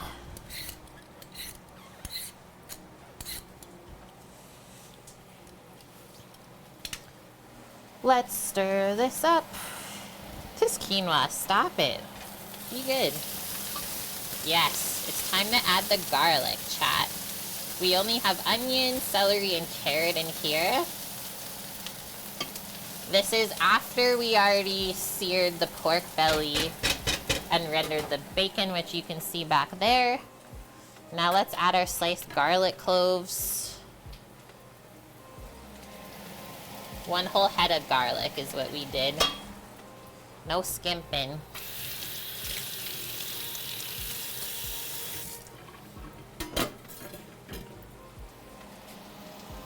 Quinoa is done when most of the grains spiraled out. Kind of. I usually just treat it with rice. Is like, I'm gonna scrape some of this down. When you cook it, and then there's no more liquid left in the bottom of the pot. That's what I found to be the easiest.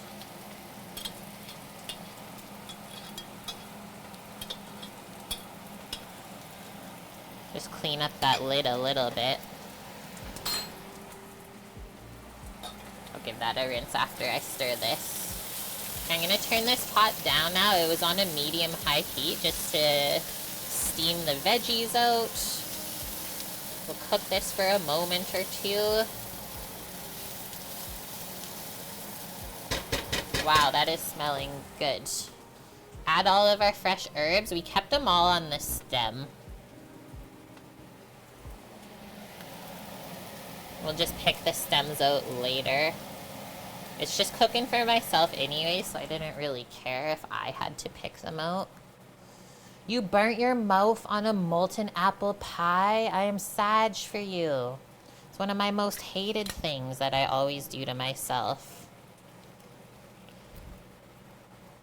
Made ice cream in the KitchenAid with a boiled custard. So like a creme anglaise then?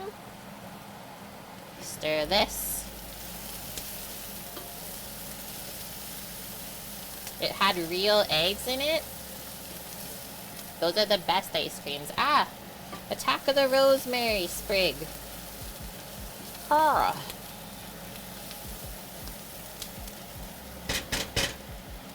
We got some aromatics here.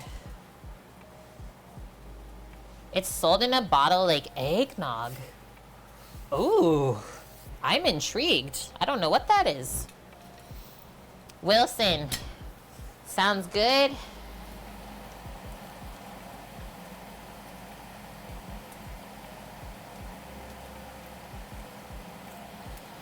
Okay, what should we add next? I think all the porco pieces in a sec.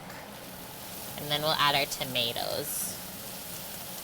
And then we just have to get this onto a nice simmer on the stove top. pop a lid probably halfway on. And then say, see you in an hour or so. Let all the flavors marry up.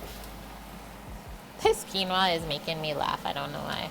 Okay, I'm gonna first pour all the juices from the pork so I don't spill those.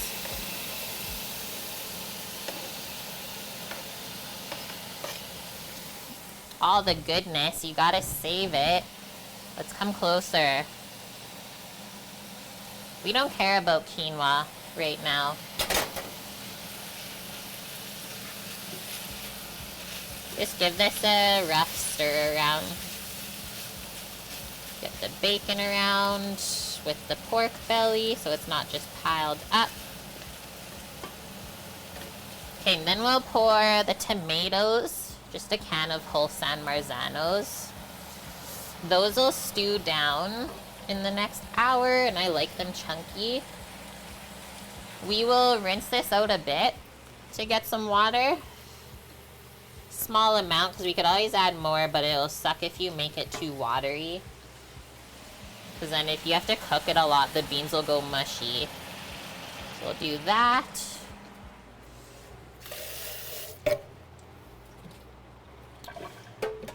Yeah, one of my friends that's also a chef, an Italian restaurant that he worked at in Vancouver that was really high end, they would just make straight up like eggnog ice cream.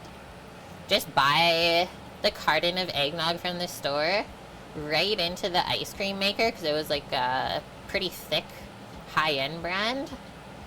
And that's all they would use. Like, couldn't be easier. Okay, next, our pressurized beans. With some liquids too. I don't know if we need all this liquid. Chat, what do we feel? Should I kind of scoop out some of the beans from the liquid? I think so.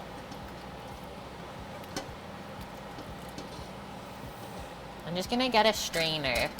Because like I said, if you put too much to begin with, the beans are just gonna fall apart because they're so small. Can't add more. Or you can always add more, but you can't take it away. So I'll just go strain that. At least a little bit of the juice is out. There. I kept a touch of it in, you'll see.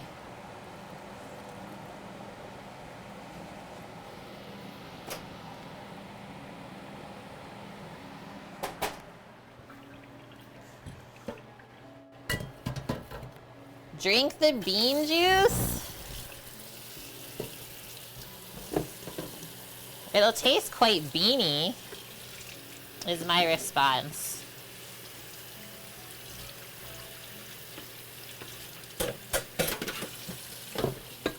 Wow, this juice is quite beany. Just fixing my sinks. There's some crazy stuff that I made happen in here. Okay, I think the quinoa is basically done. Might have even overcooked it a touch. Let's take the lid off. No, it does look good. Like, maybe a moment more. I hate mushy quinoa. And then we'll spread that out on a sheet pan so it can cool. Just give this a little zhuzh of sorts.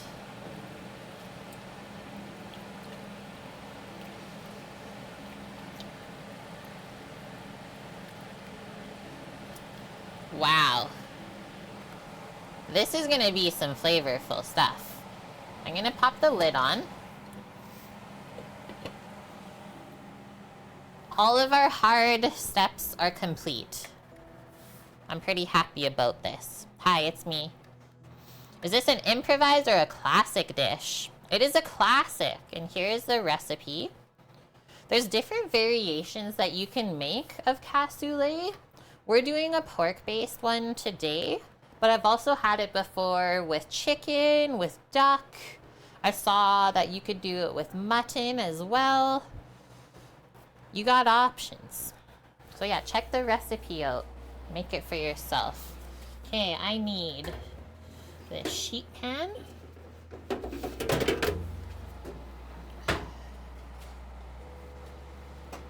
And I think just a piece of parchment. We'll take care of this quinoa and then get the squash going. So let's turn on the oven to 425 Fahrenheit for the squash. That's my favorite roasting temp.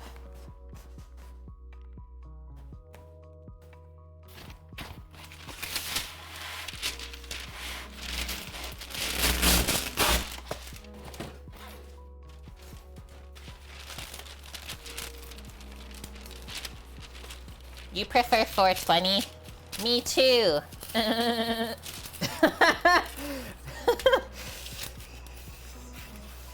I usually do that laugh at work when I make a terrible joke that literally no one else laughs at. But then my stupid laugh makes them laugh, so I still get the satisfaction out of it.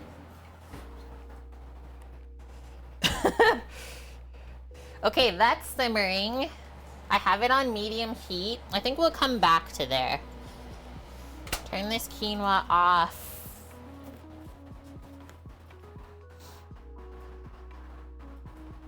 We got our sheet pan. Back it up. There's our sheet pan with the parchment. And then that's how our quinoa looks when it's cooked. Maybe if we zoom in, you'll be able to see it. Yeah, you're right, Katniss. For 420,000 pots and pans, I'll cook with cannabis on stream. Because it is legal in our country. Just like how alcohol is legal to consume.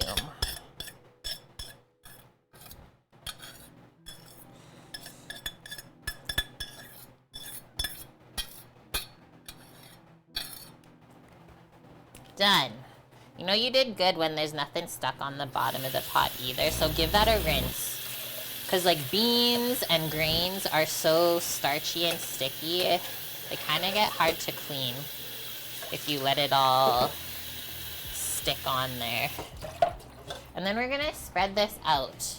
But like kind of fluff it, don't press it down so you don't mush the grains. That was 1 cup of quinoa only, and look how much food we got out of it. It exploded. And we'll put this by the window, aka the blast chiller, and it should cool off no problem. Why do we spread this out when it's done cooking? So that it doesn't overcook and steam itself more and go mushy. Same rule applies to pastas as well. Could even do it with rice grains if you're planning on making a fried rice of sorts. Cook them the day before and let them kind of dry out, and it'll go so much crunchier the next day. They'll actually fry. You see the spiraled? You see it, right? It's like the little piece on the outside of the grain looks spiraled. That's when you know. The temp here today, when I looked this morning, it said the high was going to be +3, which is so nice. It's DJ Toilet. You've been following me for 4 years. Okay, so over to the blast chiller.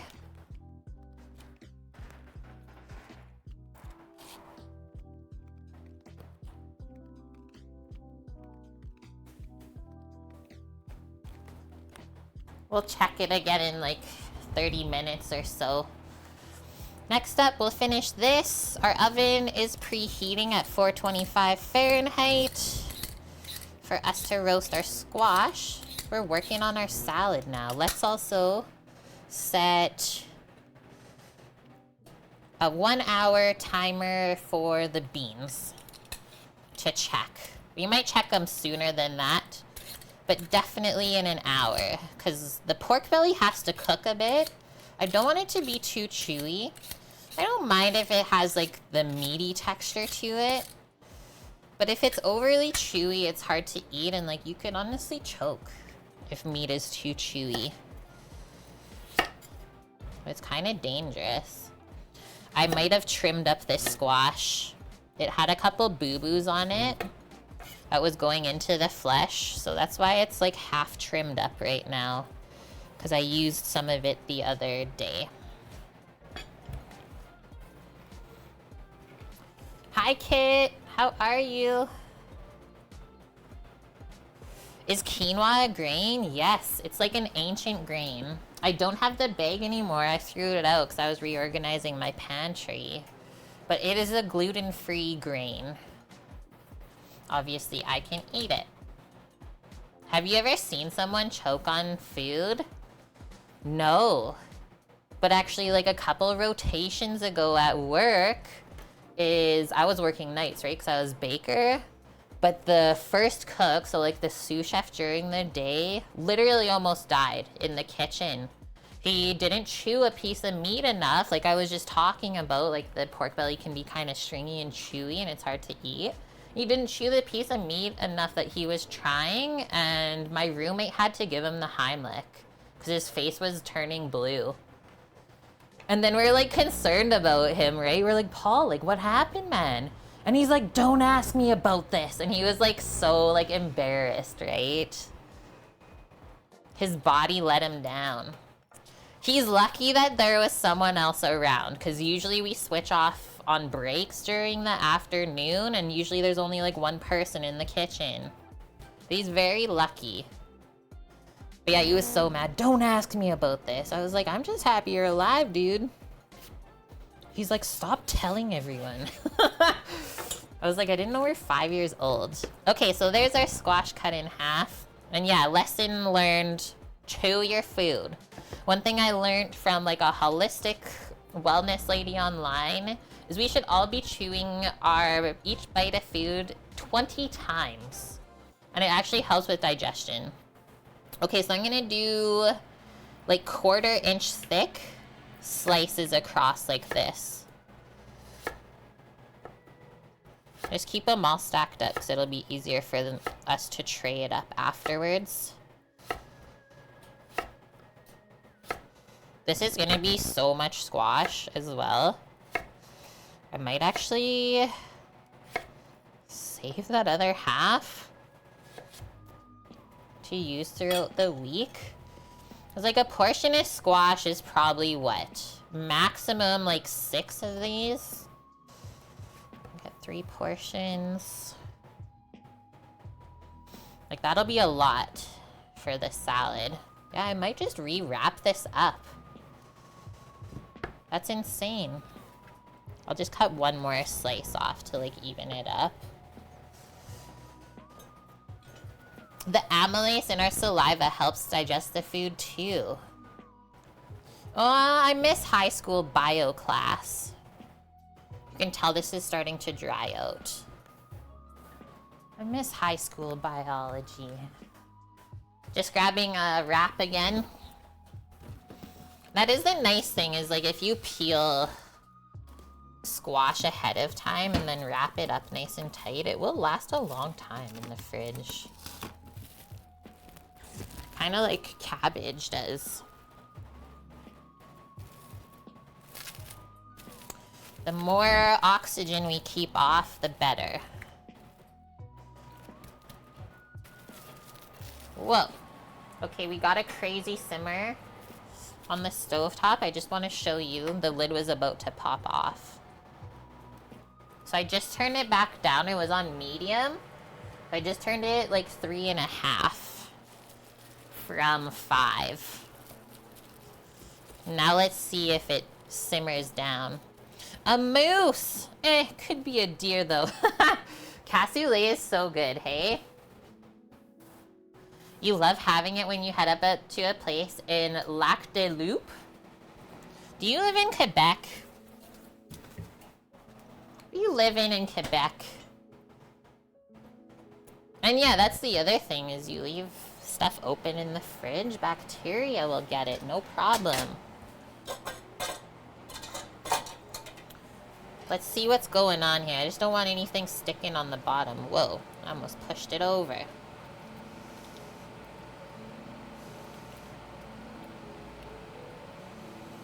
Good things are happening, I think. Chad, I didn't add any beef broth base. I think I might add a little bit. I don't have anything fancy either. I literally just have like a liquid bouillon concentrate.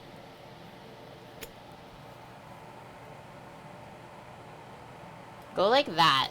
That was like maybe 2 tablespoons. Nice thing about that stuff is you don't have to dilute it in water to add it if you feel like you have enough liquid that won't make it salty tasting.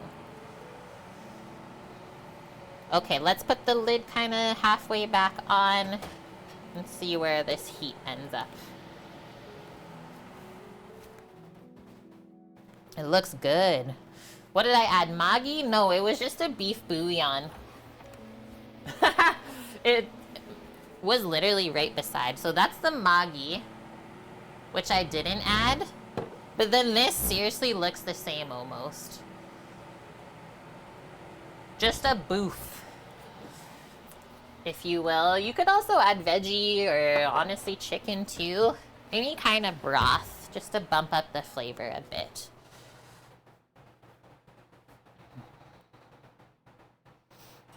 You live in Ontario, but often go up there to hike and stuff? Cool.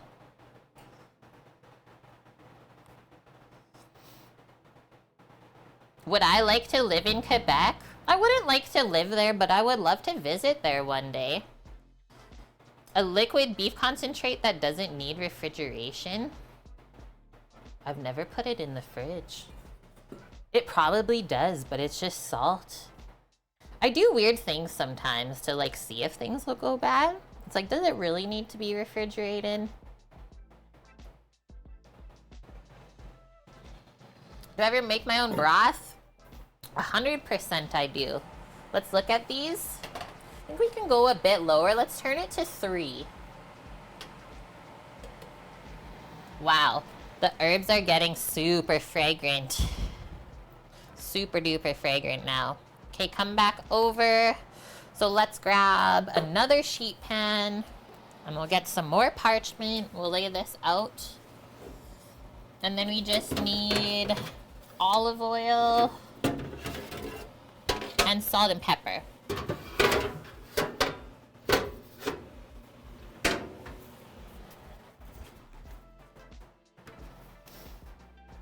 I do that, Bong. Yeah, testing my fortitude in the kitchen. Do I still have family in Quebec on my father's side? No. None of my family is from Quebec. They're from France. But that is like a couple generations ahead of me. Like my grandparents' parents, let's say.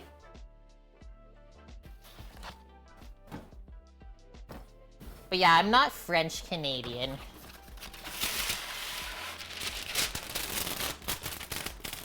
If you want to be like really specific.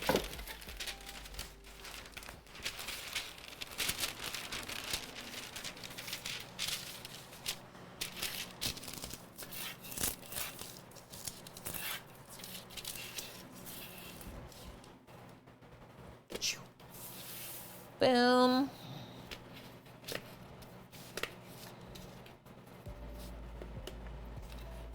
Like all the big pieces on the outside. And then the smaller ones in the center.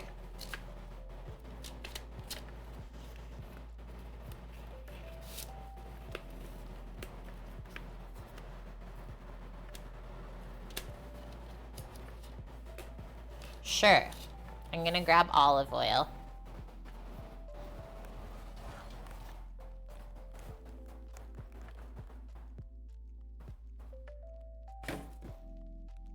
We're just gonna rub the olive oil on these. I always find when I drizzle that I just use a little too much. Can people tell you're not French Canadian when you speak? Well, for sure, because I don't have a French accent at all.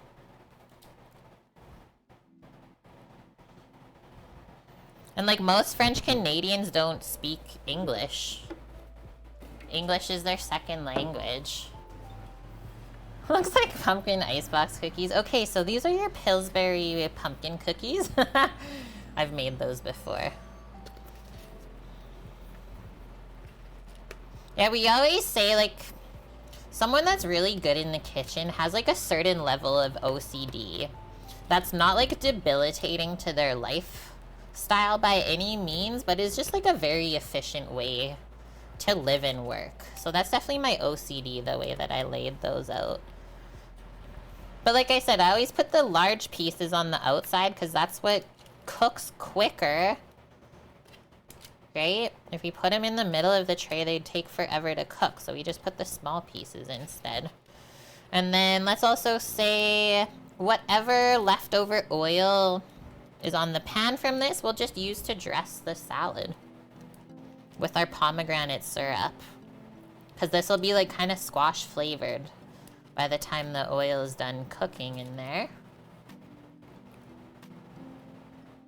Has anyone watched The Bear? I love that show, Torino. Did I learn French when I was in France? No.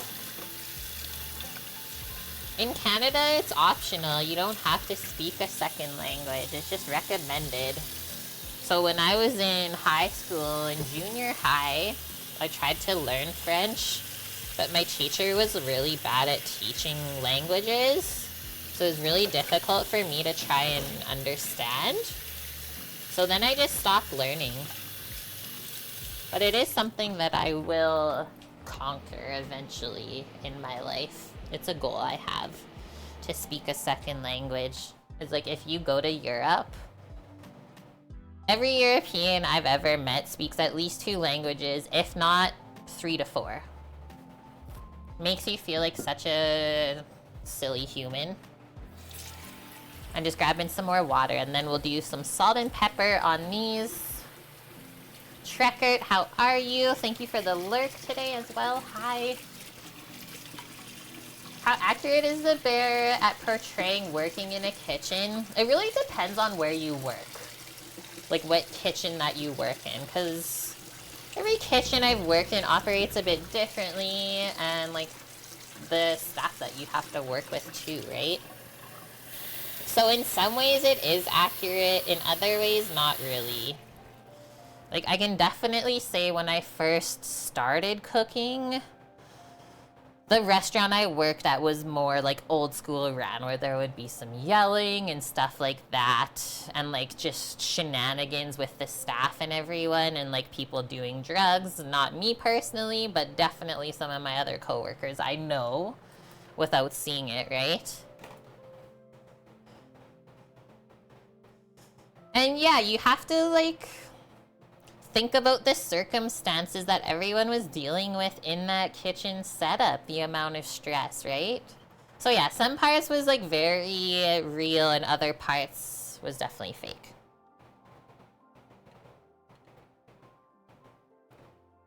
See? Oak said it's true. You speak 3 languages. When you stop learning, you start dying. It's true. Yeah, we learned first thing today on stream about cassoulet.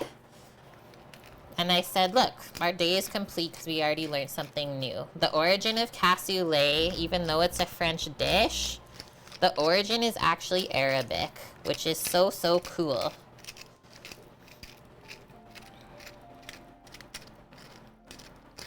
I love peppery squash. We'll just season each little nugget.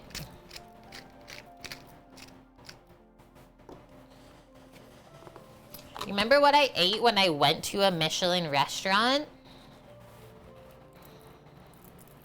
I don't remember exactly what I ate, because that was 10 years ago.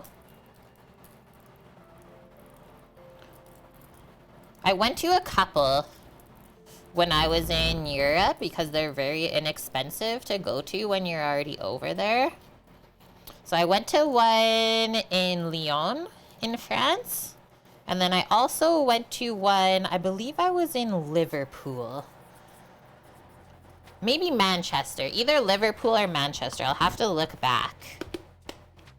But yeah, they were like 8 to 10 course meals. How am I going to remember that exact menu like 10 years later. But that is why I blogged it all when I was over there. Why is a tire company raiding restaurants? You really gotta wonder. It is a funny thing that like a lot of chefs think about. There is controversy about it. The pictures, of course. Sometimes I'm bad at talking, I'm sorry. Okay, this is gonna go into the oven, 425 Fahrenheit. Let's check them in 15 minutes.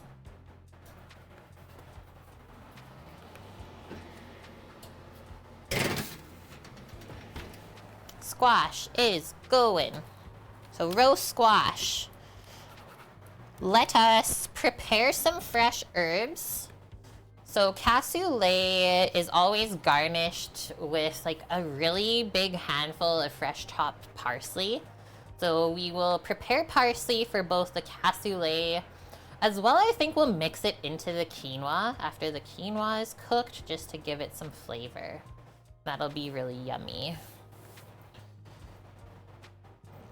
Michelin, yeah, is not the be-all end of opinions though. Like, let's say this, when we were in New York streaming, visiting a subscriber, Dark Elvin, shout out to him, he sometimes comes around still. He took us to a pizza restaurant that was nominated, like on the kind of second Michelin list. So like they didn't make their nomination, like they weren't a Michelin star, but they got nominated. One of the best restaurants ever. So just because a place has a Michelin star, like doesn't mean it's the greatest thing ever. And you really have to respect that type of cuisine, because some people just won't get it, right? Parsley is one of your least favorite herbs. Do you buy the flat leaf parsley, Katniss, or do you buy the curly leaf parsley?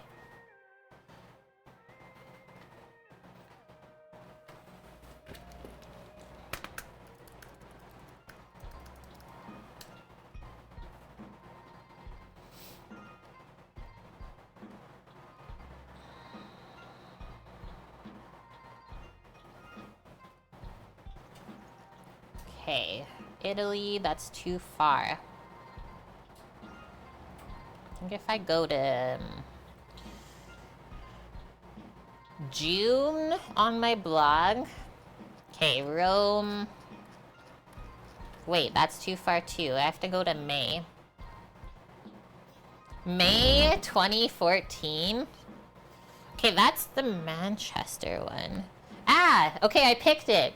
Okay, May 2014. This is a food blog that I wrote when I was backpacking in Europe.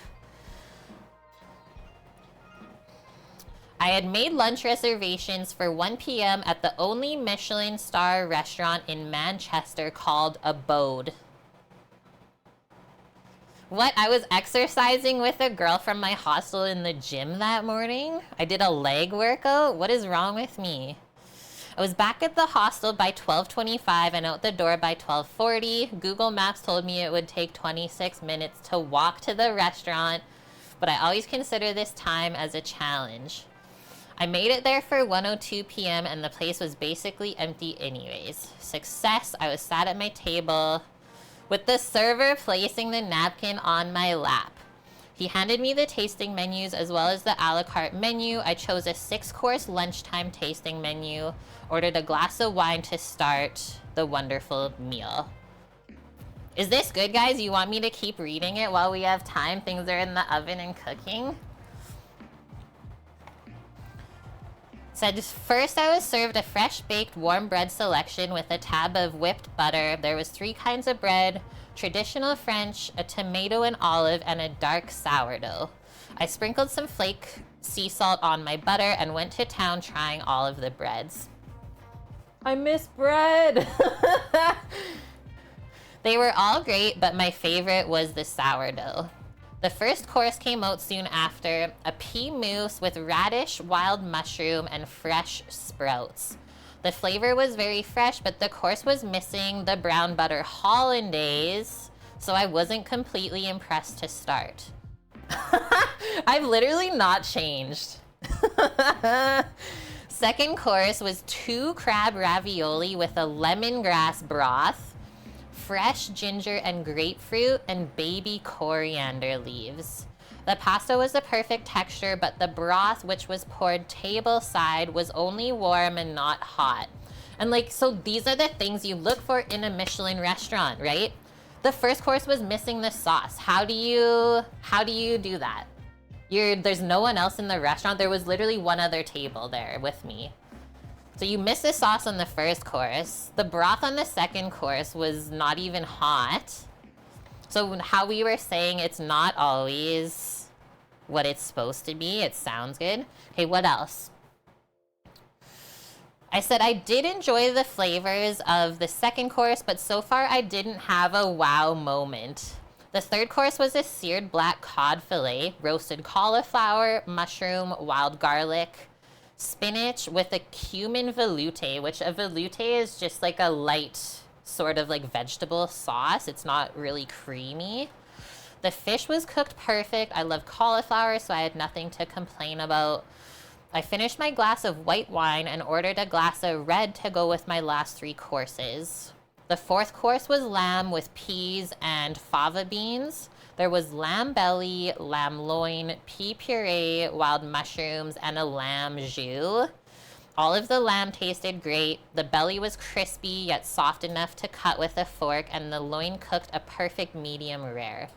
The jus had great flavor and was good when mixed with the pea puree and eaten with the lamb. At this point in my meal, I started to feel like I was dancing with the food while eating it. Oh man, I should be like a food writer, hey? When a person dines alone, you can really focus on how you eat the food and how you interact with the service staff. To me, eating is like a dance, and you have to know how to eat in order to really enjoy the food. And then I just said moving on. Moving on, ... The palette cleanser, do I have a link to my blog? I've never shared it with anyone before, because it was literally just for like me to share with Sam when we were still only friends. I was over there. Me to share with Sam while I was away and like my family, but I can link it if you guys want to read through it. There's like 4 months of me backpacking through Europe 9 years ago. Here's the link to what I'm reading on, and then if you just click on the top right, I just wrote it on a WordPress blog. You'll see like all of the other months that you can scroll through or where I was. It's seriously a lifetime ago. Okay, I want to finish this meal though. The palette cleanser was a rhubarb sorbet with a tea sabayon. So a sabayon is like a whipped egg sort of foam on top. To me, the sorbet was not made right and it just melted right away. And a sabayon is like creamy, which I said wasn't really a palate cleanser. I still ate it though. Last course, which paired perfectly with my red wine, was a chocolate mousse with cherries. And I like love chocolate and cherry. On the plate was macerated cherries, cherry gelée, and a cherry preserve on top of the chocolate mousse. I really enjoyed this course as it was rich yet sour and sweet. In conclusion, I thought the meal was great for the price of £90 is what I paid for the 6-course lunch. So £90 in 2014. Let's have some fun. First, see if this restaurant still exists.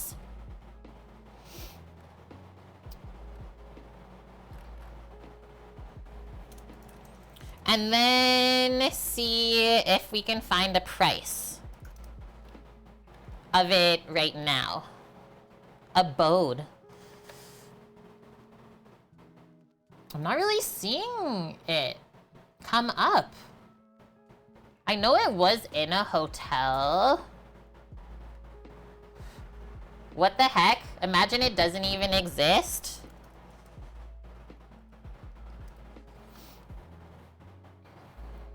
Bar at Abode?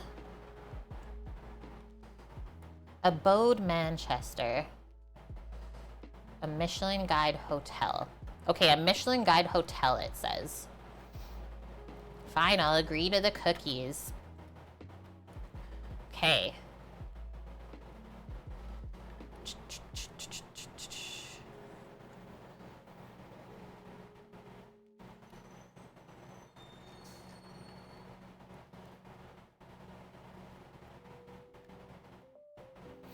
I can't find the menu, guys.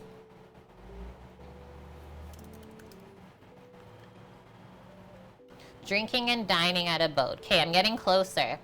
Don't worry, I still have my timers on.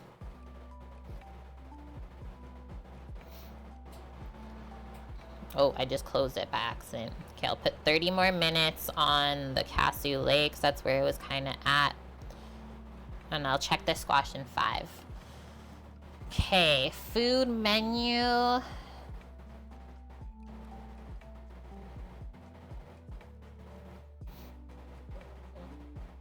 That's what they get for missing the brown butter sauce. I don't think it's a Michelin restaurant anymore. It's hard to tell. I think they just turned it into a brasserie. Because it's just one menu. There's no set course. So anyways, that was my experience at a Michelin star restaurant. And then if you find Leon in the blog, I don't know if it goes far enough back. Like, what's April?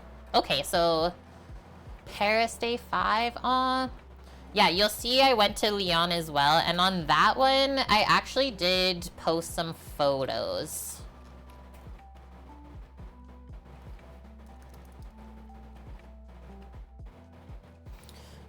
Here. So I went for a dinner at this other spot called Tête d'Oie. It's like you basically walk up the entire mountain of Lyon and like dine on the top of the mountain looking over the city and the river. It was awesome.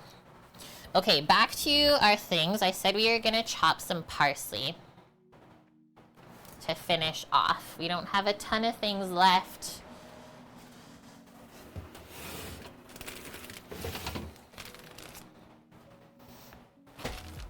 And like I literally went to Europe to do a food tour with myself.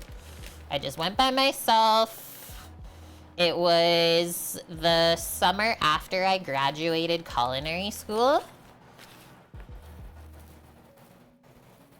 And that was something I like set out to do when I graduated as like a gift to myself for going through school. And I'm so happy I did it then, because honestly, I don't know at this point in my life when I would have done that. A loser. I ate a burger in a garage once. It wasn't Michelin star, but it was a good year. I love it.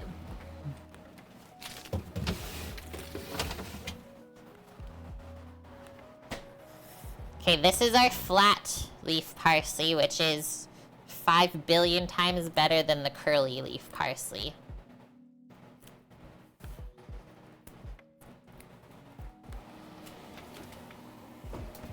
The squash is sizzling. That's my report.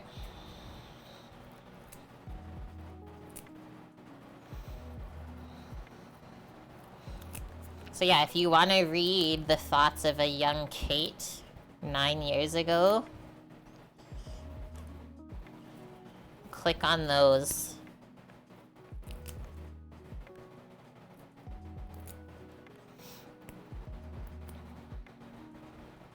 Now, like, I want to go back to Europe so bad. And you guys know if we travel to Europe, we'll definitely stream it. How could we not? Parsley is very wet. It was wet when I bought it too, so we'll probably have to dry it off a little bit before we even plan to chop it. What are my all-time favorite dishes I've had at a restaurant? Okay, this one that comes to mind is a whole roasted pig's head.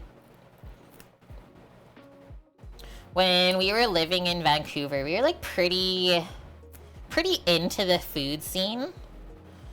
and like knew a lot of the chefs from different restaurants and stuff like that. So we went to a pop-up for pork, like a farm to table one. And yeah, they use like every part of the pig, and like the last course you ate was the whole roasted pig's head, and you just like ate it with your hands, family style, in the middle of the table with everyone. It was so cool.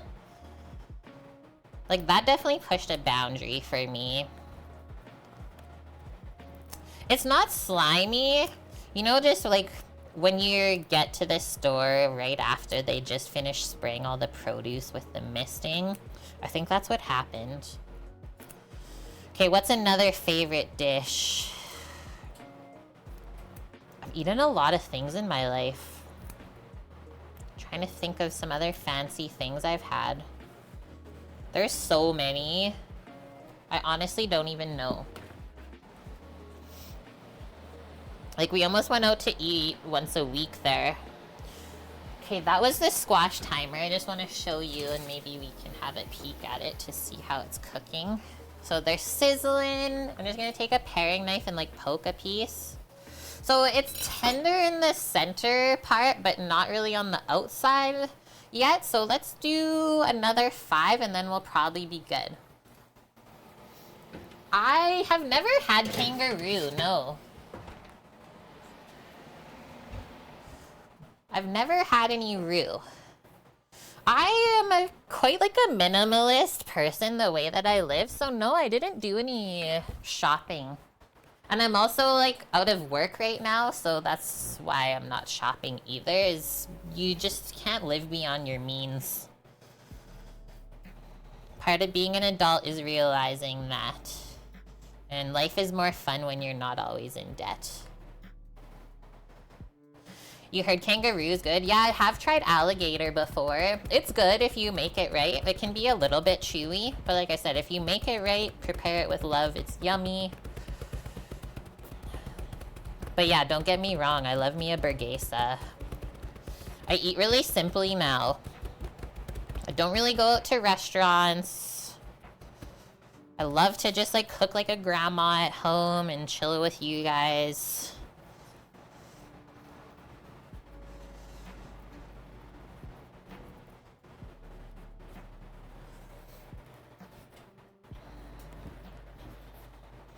You gotta brine it? The alligator or the kangaroo?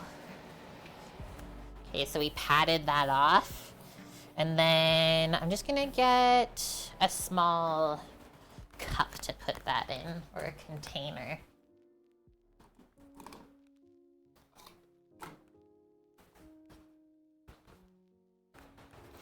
A lot of meats are good when they're brined.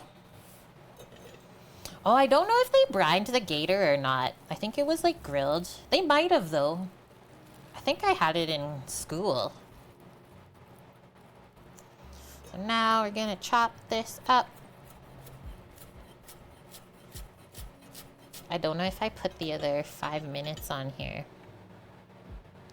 Okay, that's for the squash. Then maybe when the squash comes out of the oven, we can poke a piece of pork belly and see how that's coming along in the stew. Because that's probably all we're going to be waiting for. Is for that pork belly to melt in your mouth. Most of the meat there gets brined. He does most of the cooking. Hey, Brian, can you brine this? It's like, pardon me? Did anyone else do any Black Friday shopping? Was there some good deals that you found?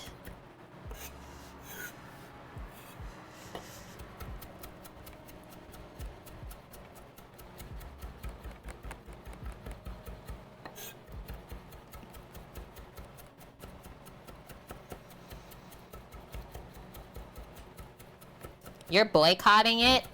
I guess you could say I did the same. I didn't participate at all.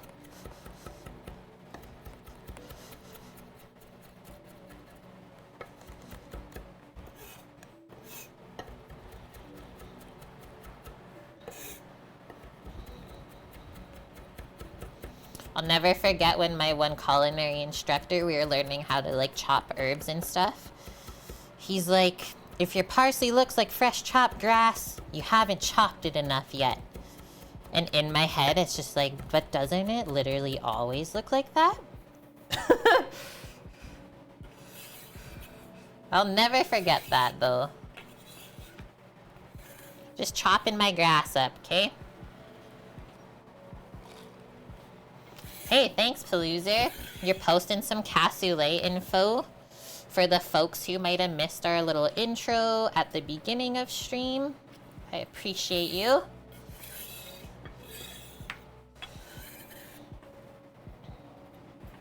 Okay, so for the cassoulet and our salad, it's stained the cutting board. You ordered a hoodie? Cool. I have so many hoodies. I'm definitely a hoodie monster.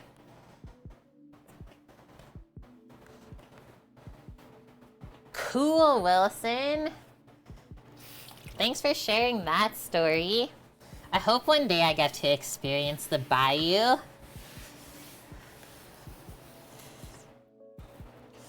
Make all my Credence Clearwater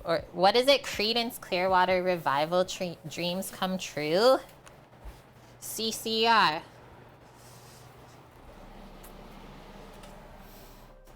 We are chopped. Nope, pen still doesn't exist. Usually when you wear a chef jacket, there's a pen either here or like on your chest. And I still have a habit sometimes of reaching up there. Yeah, coming up around the bend. Born on the bayou. Okay, look at how the color is changing here. Let's give it a stir. Holy. There's like a little bit of stickiness. On the bottom. Molten tomato everywhere. What the heck? Okay, it's a little bit sticking on the bottom, but like not burnt stuck. Just some of the bean starches are getting thickened. The rosemary went into my slotted spoon. Give this a stir. You can tell it's cooking really nice though, because it's starting to get thick. Should we poke the pork? I think we should poke the pork. Let's like fish this piece out. And then we'll see.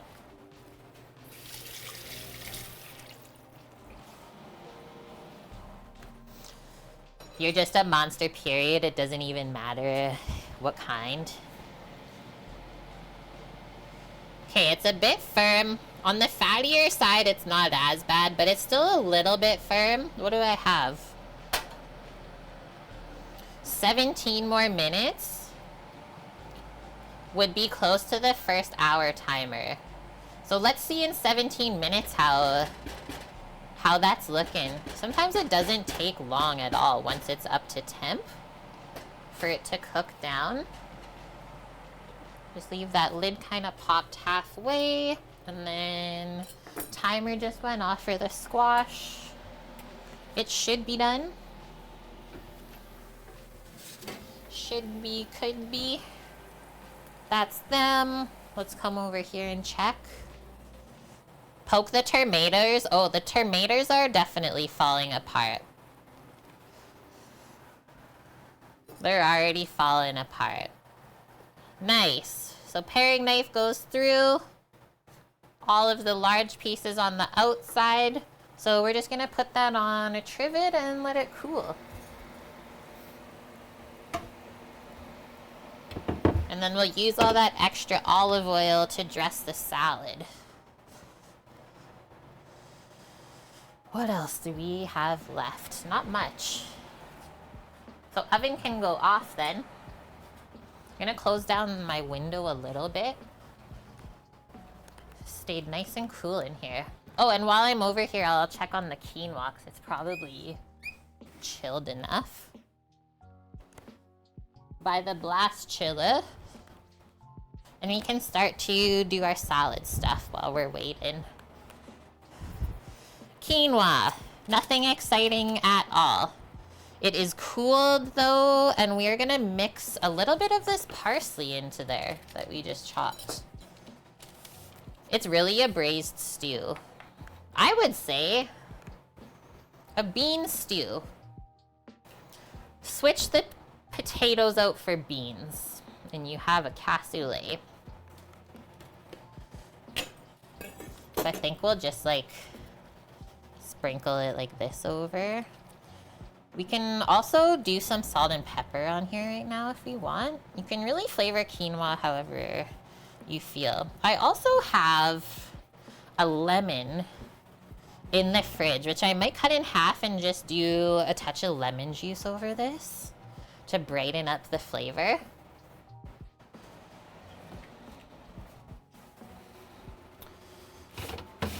Soak up all the goodness. I got such a nice lemon from the store. They were only 77 cents, so I got like the biggest, nicest looking lemon. Hello, Jane Henry. How are you doing? 2 streams in a row. Did you end up making the last one? Let's roll this a bit. And I probably won't even cut half off. Because it's such a big lemon, I'll cut like a third. Because look how juicy it is. Ugh. Is that like perfection or what? It almost looks fake. Almost. Yes, yeah, Coco Vin Blanc. Nom. This can be served hot, and you can also dress it the same way if you still want to serve it warm.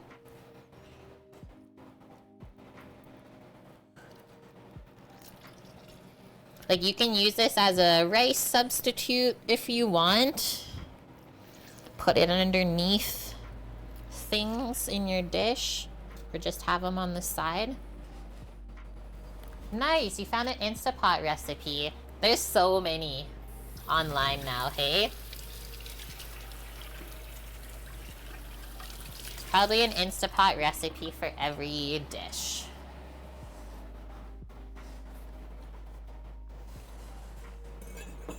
We just need some seasonings now.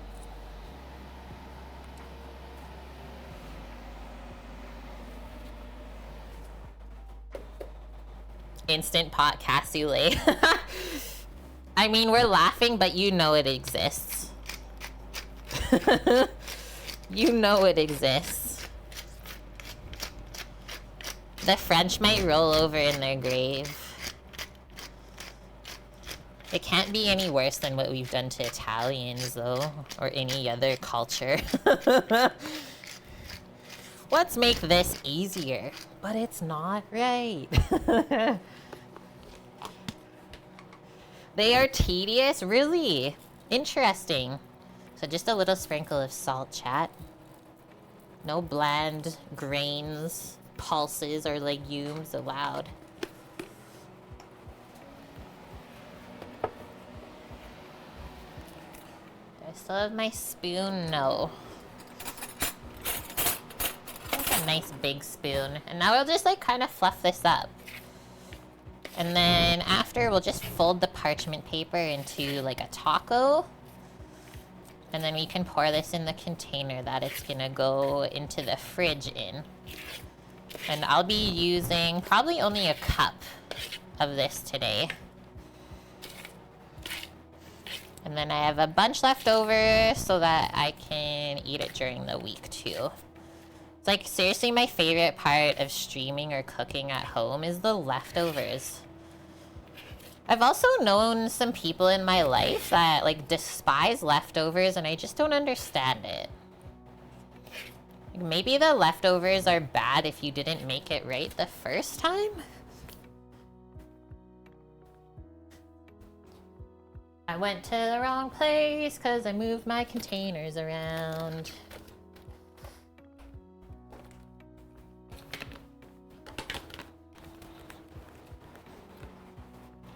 Hi, Dust. How are you?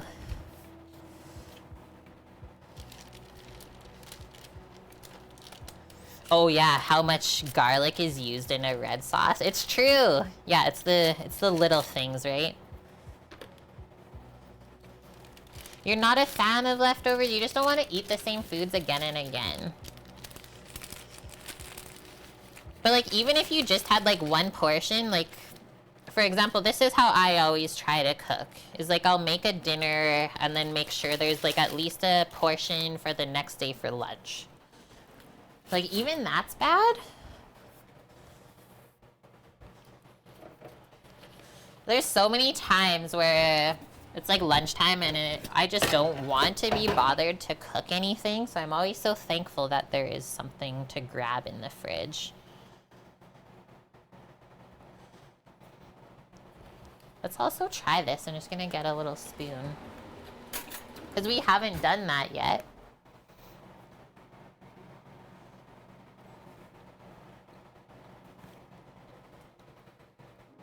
Tastes like parsley, lemon, and quinoa. Kind of like tabbouleh almost.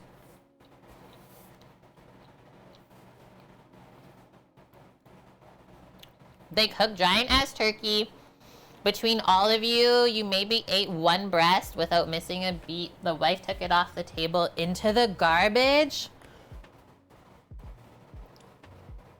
Insane. Why? Threw away like 15 pounds of turkey. Imagine you do that this day and age. Yeah. Well, what did I see on my Instagram?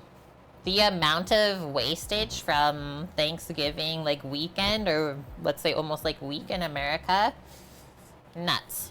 Okay, I'm just gonna put this over to the side, or you can put it in the fridge, up to you. We got our quinoa done, we got our squash complete. I'm gonna take one more bathroom break because it's that time again. And then we'll fry our paneer next and bring the salad together. I'll be right back.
It's me.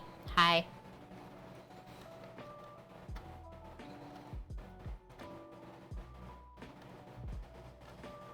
Okay, I'm reading what you're saying, Katniss. Your bro bought the 3 of you a 10-pound bird. You ate a good amount yesterday. Today you had leftovers. There's enough for maybe 1 or 2 servings. Yeah, that's it, right? I love turkey leftovers, and I would usually always make like a pot pie or like a turkey stew of sorts, or even soup, right? Depends how thick you make it. And yeah, always a stock. I've even gone as far to make like turkey enchiladas. I've made turkey pozole before from leftovers. Anywhere you put chicken, you can use turkey. It's not that crazy. Okay, let's get this cheese out. The cheese, if you please. There's a lot of this. Well, we won't use all of it today. This was like the small block at the store. You can see you could also like put it on skewers and grill it, which I've never done, but it's good. And yeah, I chose this because it's nice and high in protein. You can make this salad as like a vegetarian lunch or side dish. Yeah, there's extra protein. It's just milk, whey, and citric acid. So it's like a firm but creamy cheese. I don't know, I have like an itch on my nose today. I'm sorry if I keep touching it. Luckily, I'm the only one eating this. But yeah, it's a firm cheese that usually you will fry or grill. It holds up, but when it gets warm, it gets like kind of stringy.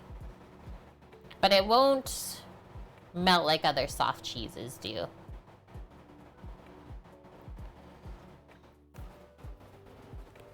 I'm just grabbing a little cutting board. Because sometimes there's like juices. Shahi paneer. I think we might have got that brand at Costco once upon a time. Let's see if this works. So I do like opening it this way. Ooh, that was so satisfying. I love me a paneer.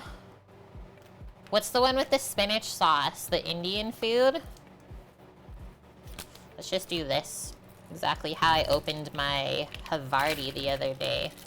So we are gonna cut, make sure your knife is clean, like 1/4 inch thick slices. Basically same as the squash. Palak paneer, yes. Oh, that's so delicious. And we've made that on stream before too. It was so easy. So I'm only gonna fry 3 of these for myself because like we got cassoulet to eat on this side too. Please. Please, Kate. Or yeah, sag paneer. Very similar sauce, both of those, you're right. If you've never had that, definitely try it. Most people are freaked out by the green sauce, but it's so good. So this is how it looks. Like you can see there's a couple holes in there, but it's mostly like firm. If I press on it, there's not really an indent. So we just put a little bit of oil in a, you can either do non-stick pan. I'm just gonna do my cast iron frying pan. And then you just fry it on each side on medium heat until it gets browned on the outside and crispy. Really like this cheese because there's like 2 different textures. It's like crispy on the outside and then stringy in the middle. Hi Annie, welcome. Similar to halloumi, yes. I just couldn't find halloumi at the store. And the guy didn't even know what it was when I asked him, so I just chose paneer. Yes, it's true. Blood Oak has made some very high quality puns. Since you weren't here. How do I want to do this? Maybe we'll just move the cassoulet over a second onto this other burner.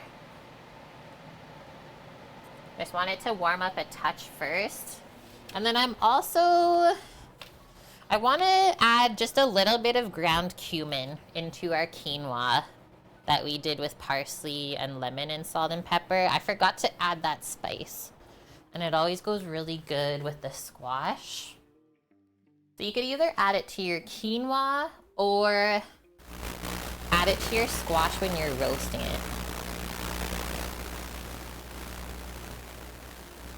What the heck? Where's my flashlight on my watch now? Does it not exist? I went over here in the dark. Okay, I found it. I'm like a cat.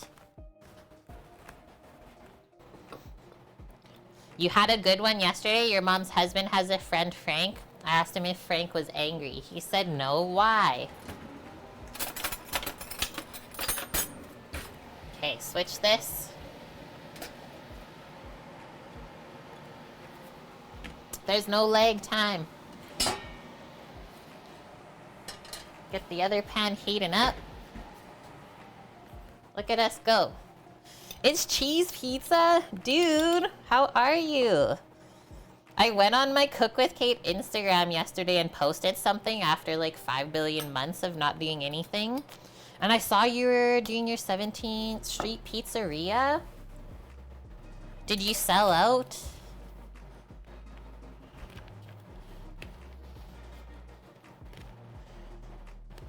It made me excited though. I wish I could have ordered. Because you don't do drone delivery, do you?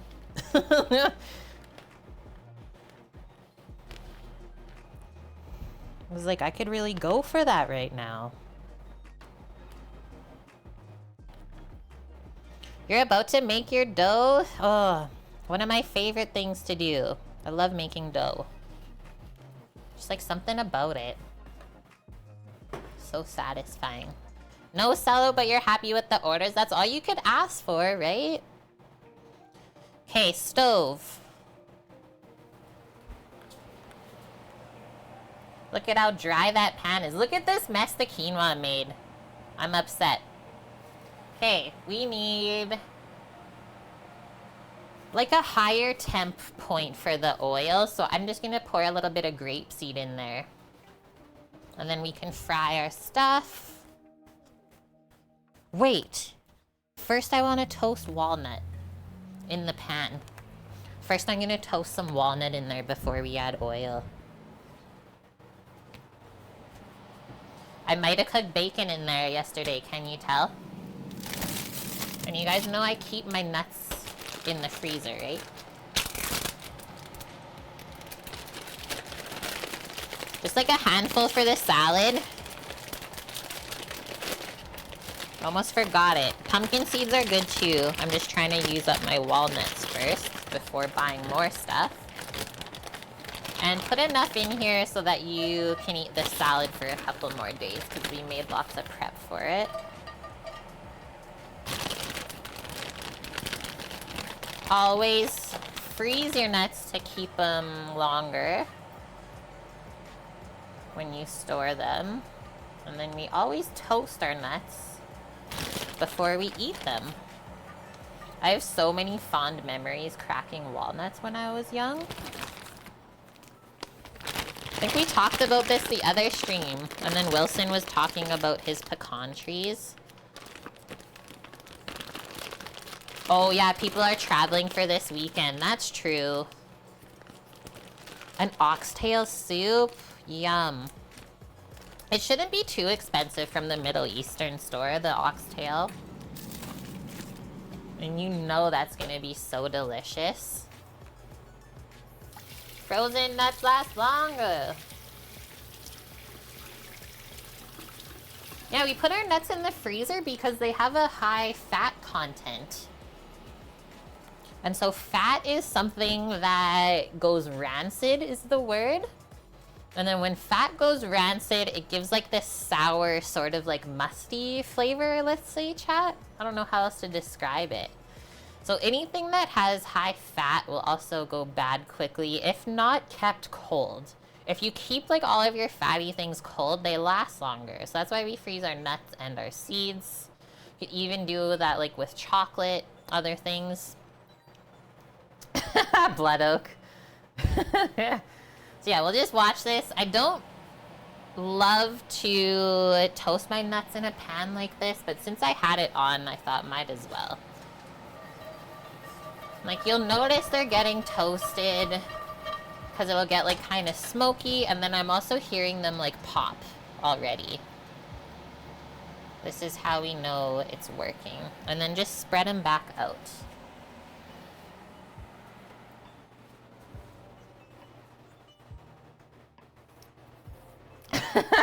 And yeah, toss your nuts while warming them up. Okay, while I'm waiting, I'm grabbing the pomegranate syrup,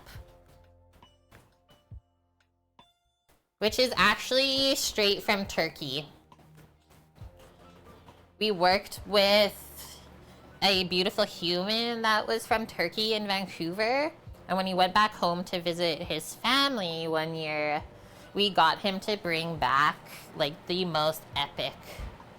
It's just called sour pomegranate, that's it. It's not even called like molasses or anything. And I can't read anything else on the bottle, so like you know it's legit.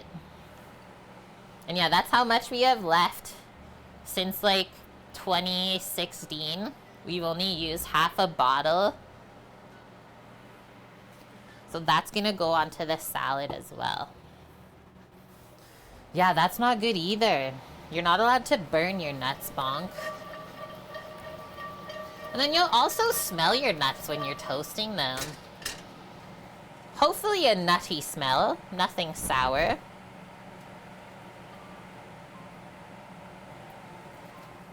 And then we'll just pour those over on the cutting board so that we can give them a little chop.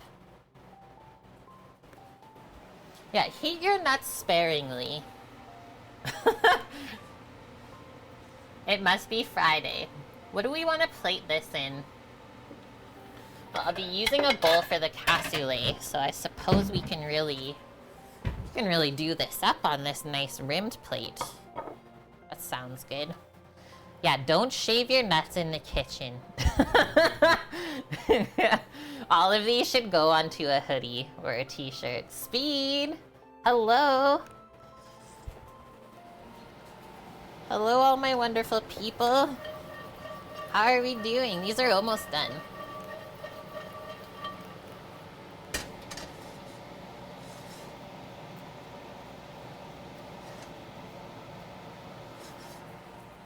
And you definitely want to keep an eye on your nuts when you toast them.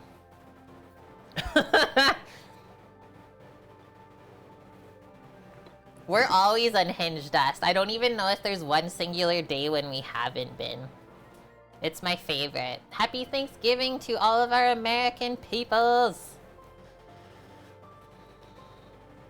You found my page on recommended pronouns? Welcome, Galaxy Wolf. It's nice to meet you too. Welcome to our wonderful stream, where we currently might have an unhinged chat of sorts, but it's all in good fun. Welcome, welcome. They're almost there. Some of them are almost getting too dark. Samo's at work. Samo's at work until next Thursday, and then I get to pick his butt up from the airport. Hopefully, you guys have to really think good vibes for us that the weather holds up in the Arctic. Because she wasn't very nice earlier this week. Full shutdown at the mine. Yeah, high quality nut puns here on this stream. Okay, I'm not gonna turn the heat off, but we are gonna pour the nuts out, because, like, look, they're getting toasted. Wasn't that nuts, Annie? So yeah, those are the only times when it's like a full-on whiteout that they'll shut the mine down. I just have to wipe some of the nut dust into the sink. Always dust your nuts. Always wipe your nut dust out of the pan after you're done toasting them.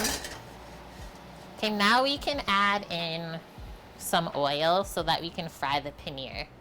And then while that is in the pan, I'm gonna chop the walnuts that we just toasted. Don't need like a lot of oil. You can see this pan is really nicely seasoned. Mish! How are you? Torino?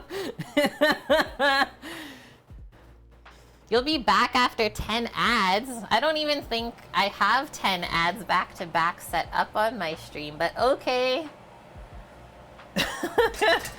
Thanks, Twitch. You're with your people?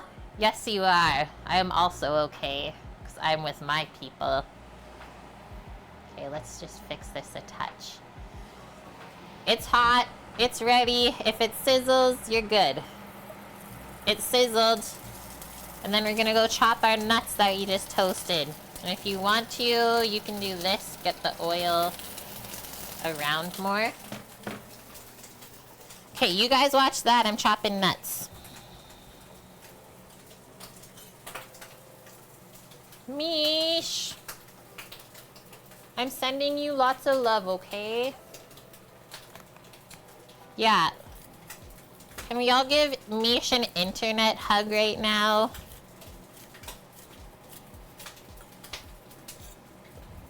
You are loved and appreciated.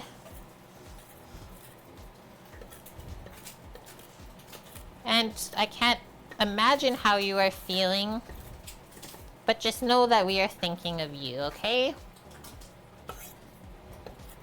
Torino, you would want to see the nut action.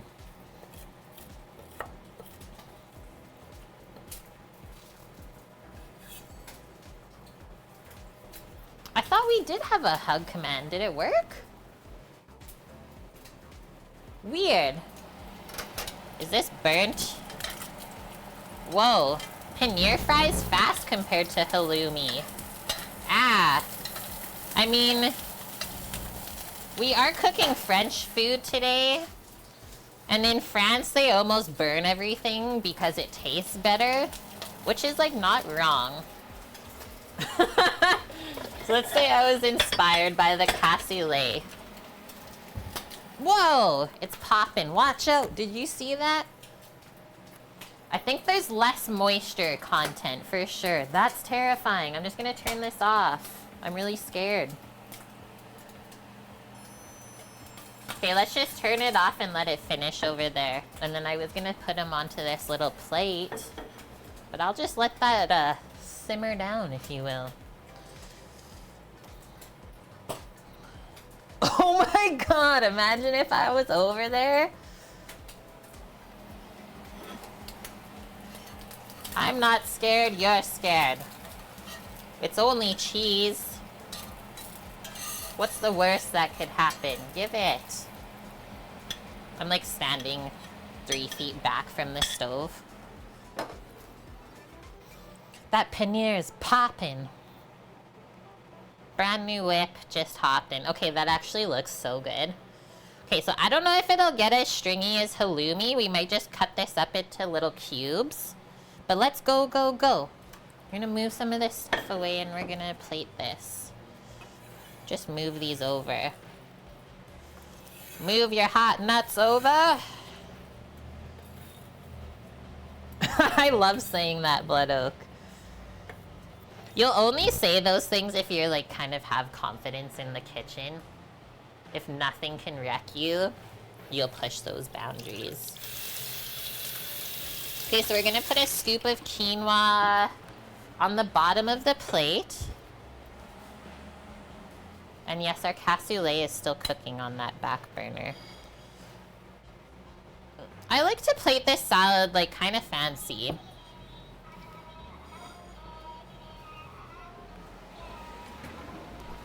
So I'll use like a cup measure or something like that to get a nice mound in the middle and then go from there. Thanks, Annie, for gifting the sub to Buffalo Safari, which we actually just made a Twitch food baby. 9 months in a row.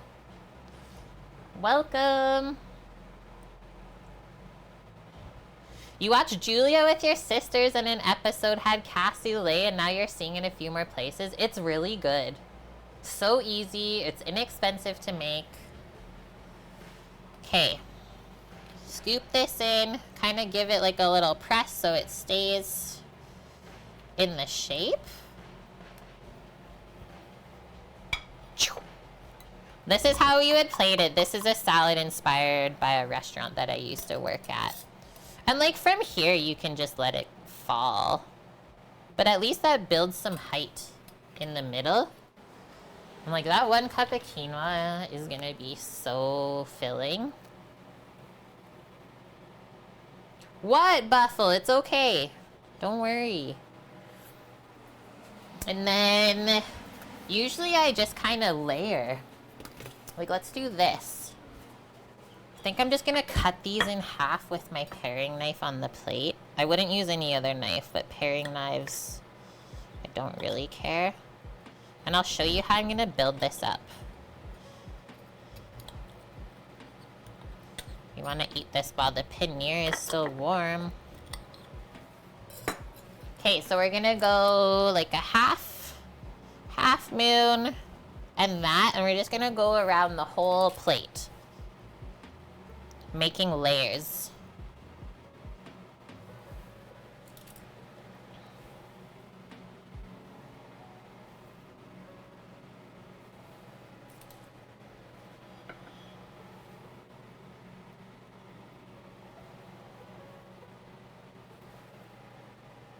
We gotta sneak one more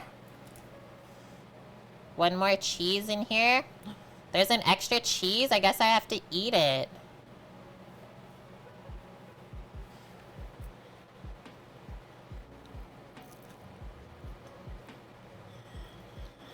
We definitely need to sprinkle salt on the cheese. Halloumi is so salty. Usually, paneer, there's no salt. So we'll probably just do some finishing salt.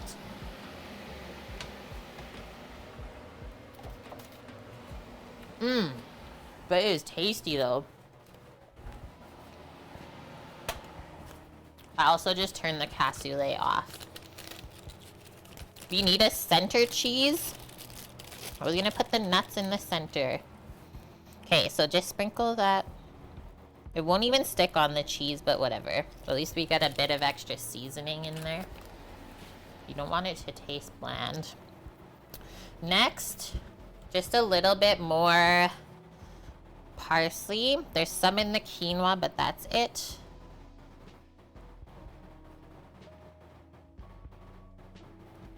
That's good enough. The rest can be for the cassoulet. It's always a good day when you get a chef snack out of it, bonk. And then I left the walnuts like pretty chunky. Just drop them there in the middle. Maybe a couple around. Good crunch from those.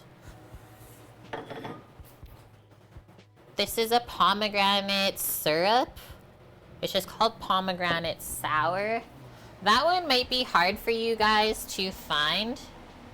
I was just seeing if there's any... There's not really much extra oil left on the pan from roasting the squash to dress this. So I'm just gonna put a bit of this kind of fancy finishing oil. We're almost done this container. There it goes. There it goes. And then lastly with this, just so that I can take a photo.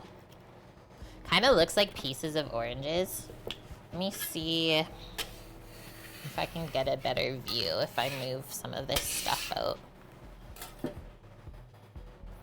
It lightened it up a bit. Okay, and this stuff is pretty sour. It's like sweet and sour, so a little goes a long way.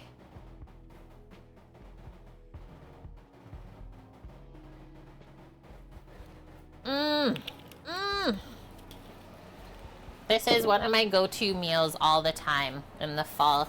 Okay, I'm gonna disconnect my camera because I'm pretty sure that the cassoulet is done. I did that so gingerly to see if the stream was gonna cut out like some other times that it did. Would have laughed if I turned around and then it actually did. Okay, no more stove cam. Okay, so this is it, chat. Would you eat this? It's like pretty fancy, but seriously so good. At the restaurant, this would be like a vegetarian option, but then we gave people the choice to add a pumpkin seed crusted chicken breast onto it. And that was one of my favorite lunches to have ever. Hi, Bob. Annie, wait, I didn't see the 362 bottles. Bottles? Biddies. I read Bonks killed the bottle, and then I said 362 bottles. Hi. 1. Press 1 if you need help. You wouldn't eat this? That's okay. Everyone eats differently. I don't eat a ton of meat at home anymore. Like, I'll only eat an actual meat protein 1 meal a day. That's it. The rest of my, like, diet is mostly vegetarian food with, like, a lot of dairy and nuts. How am I gonna get the most perfect bite here? Stack this. It's gonna be a big bite, but it'll be a good bite. Just add ketchup. Don't.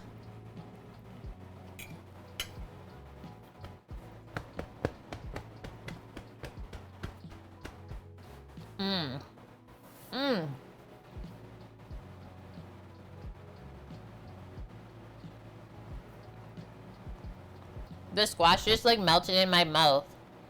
The cheese is kind of chewy. It's good.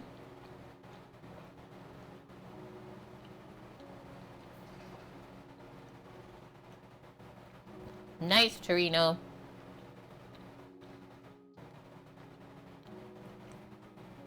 Vegan chili is so easy. So I definitely like halloumi better for this salad than paneer, because like I said, halloumi is so salty usually. It's like a pre-seasoned cheese. The paneer is kind of lackluster. It needs more salt. I do need a bannock recipe so I can make it for my Inuit friends. Mmm. The flavor of the olive oil.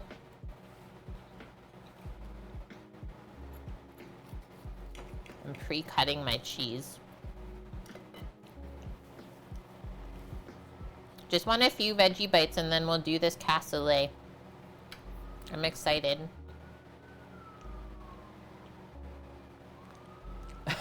Mish.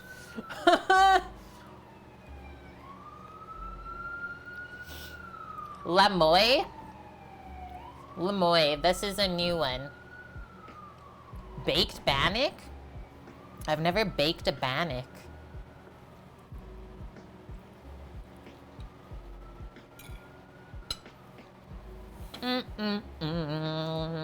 Yeah. Who called the cops? Oh, God. Hi. The stream just ends. Who called the cops on me? It's good, Wilson. Just the paneer is super creamy rather than salty. But it's still good. It's filling. Festive. Looks very festive. Okay. Let's get this. Trivet. I'm gonna put these nuts away really quick. Chat, don't forget to pack your nuts up once they've been toasted. Don't just leave them out all day. And then I'll bring over this pot of cassoulet.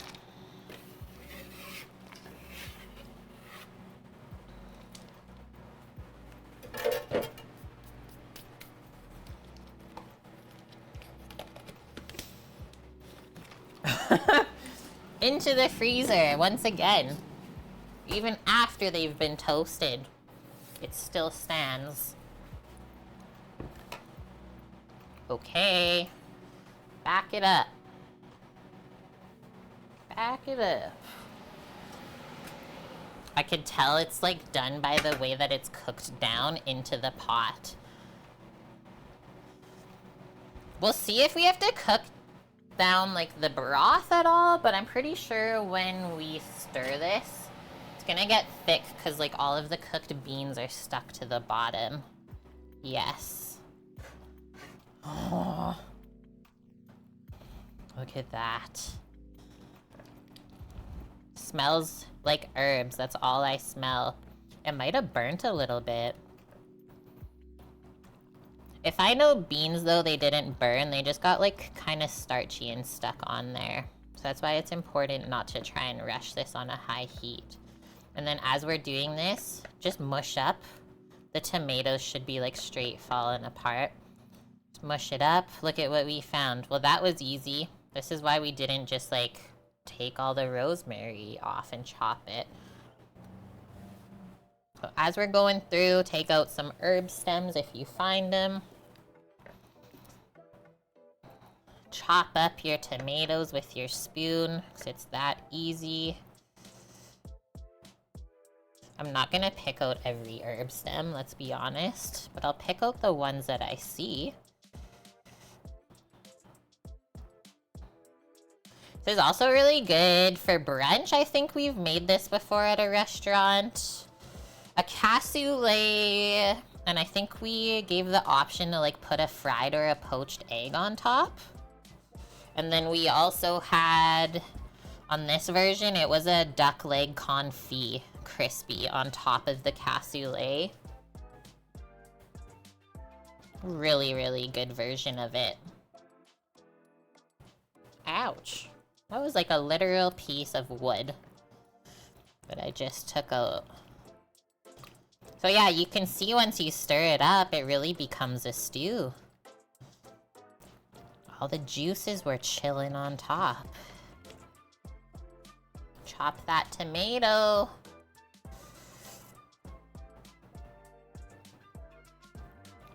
And then I have to pack up a liter of this to put in the freezer as well for Sam.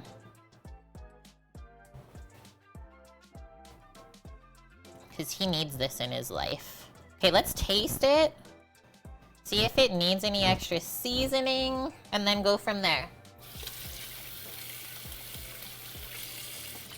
It's seriously almost like a chili. It's like a French chili.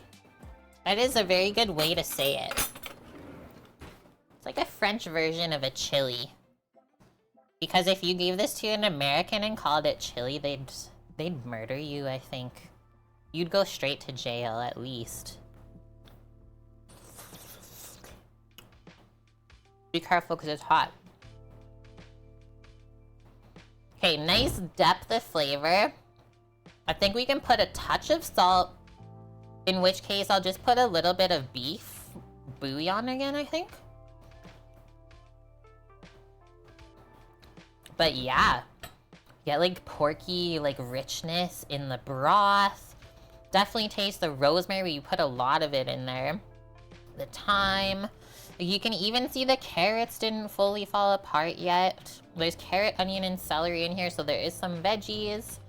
And then just like chunkers, wherever they are. Chunks of pork belly and bacon.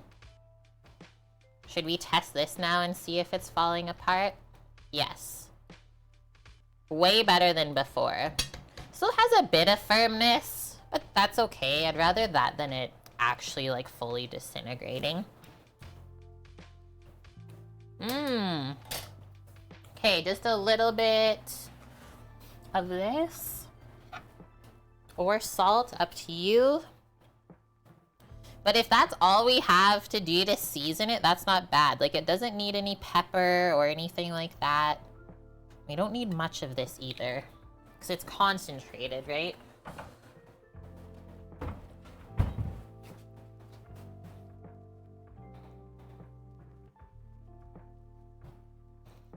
That's one way to do it, Tarina. If you make something vegan, just don't tell the person it's vegan. We have to do that all the time at work, too. Because, like, we've learned to not call it gluten-free or vegan or anything, and people will eat it more. As soon as they see those words written, they will run away as fast as they can.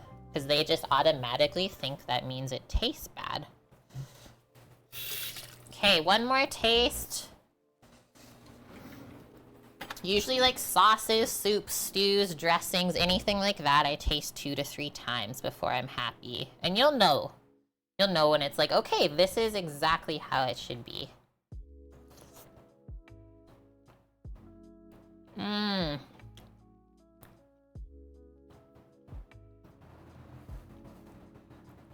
It's done. It's done. I'm so happy with that. We need a bowl. I'm just gonna put it in this bowl. And then we just need a garnish. Yeah, it was just liquid beef bouillon is all it was. I guess we need a ladle. We need a ladle.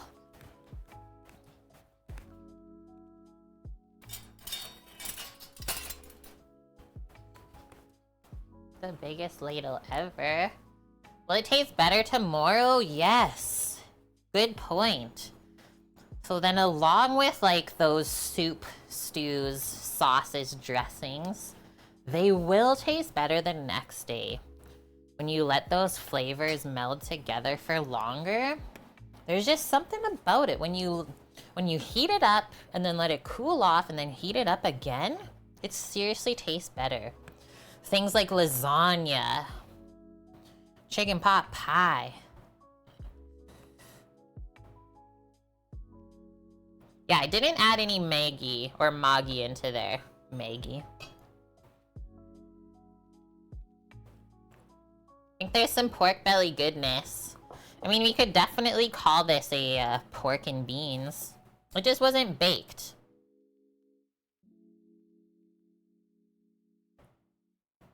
Not baked pork and beans. Some people would call that unfortunate. Just gonna let that pork belly kind of peek through. I'm gonna wipe this because I want to take a photo. And pretend I am still an Instagram influencer.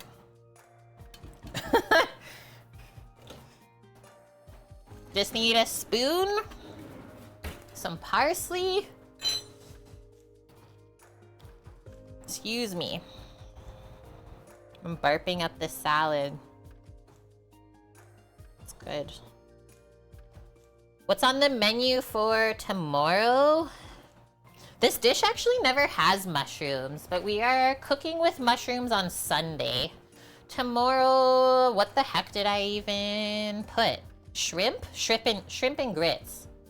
That's what tomorrow's menu is. I got some really nice shrimps. They were on sale yesterday. We'll probably get 2 portions, like they're massive. 16 to 20 in a pound. So this bag was $7 for 300 grams. And yeah, we're actually gonna mill the grits down tomorrow because they're very coarse. What I can get here in Canada compared to grits that you guys get in the States, I had to get these from an African market. They had a couple different, let's say coarseness of the grits milled. But that's how coarse they are. I've made them like this before and they're absolutely like delicious and chewy, but we're gonna use the mill on the Incarcerum tomorrow just to get them a little bit smaller. So that should be a fun stream. There's that, and then we're making one of my favorite desserts because I have a bunch of that pineapple left over in the fridge, is Pineapple Delight. Yeah, corn pebbles. So we'll have a little bit of fun, put the Incarcerum to work, but first, let me take a photo and then taste this. What am I putting in it? A shit ton of cheese and like cream and butter. And then we're just gonna do some like chili garlic shrimps. I don't like that side of the pot. The pressure cooker got it. It's like completely splattered. You can see it. Yeah, chili garlic, shrimp, and grits. Why does it always look so much better like on the phone camera?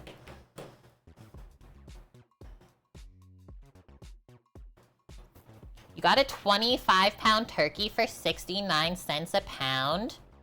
So the turkeys here, Wilson, because I almost bought a turkey so I could do like Thanksgiving with you guys. One small turkey breast roast like this was over $20. I was like, in what world can I even afford that? I got so sad. I was like, well, I guess I'm not eating turkey no more. It never used to be like that. Okay, I'm gonna have a bite of the beans and stuff all together, and then we'll have a chunk of this pork. You were making Chili's cheese. One was traditional, but the other has chunks of beef and pork with no beans. Almost was like a beef stew, but in a good way. That would be good. Did you mix them both together too? Because I would. Yeah, $20 for a turkey breast.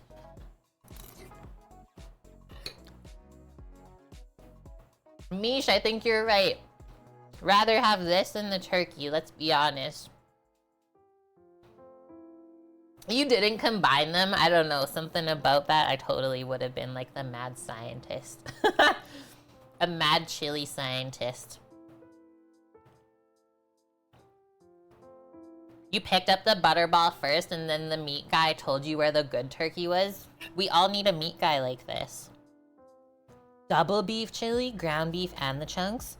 We have done the chunky chili before on stream. I think for Eric, it was good because I've never had anything like that before. Porky goodness. Okay, obviously it's steaming and gonna be really hot. I hate burning my mouth. Give it a blow. Yeah, all good butchers will tell you the best thing to get that day, right?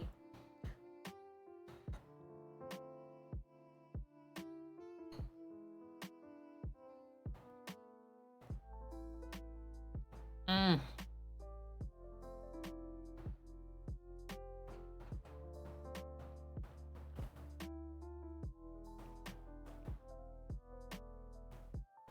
It's so fatty, but so good. The fat's just like melting in my mouth. And it's not chewy anymore. So I think I was like an hour and a half. 15-minute pressure cook on the beans, and then an hour and a half to finish it. There is a type of cassoulet that uses duck confit, sausage, and I think bacon inside of it, and then they top it with breadcrumbs, and then they toast it. So you can have bread with it, Wilson. Yeah, that'd be really good to sop up all of the broth and stuff, if there's any left over. Yeah, nice sourdough with this would be good. That's what we always did when I was young and my mom would like make a stew or something. Always a loaf of sourdough bread with butter in the middle of the table. Mmm. It really tastes so fresh from the herbs. Ooh, Katniss. Your cat is so offended you smell like dog. How dare you? Use a croissant, Mish. It would just like fall apart, soak into there. My nose is running. One sec. I think I got heated up or something.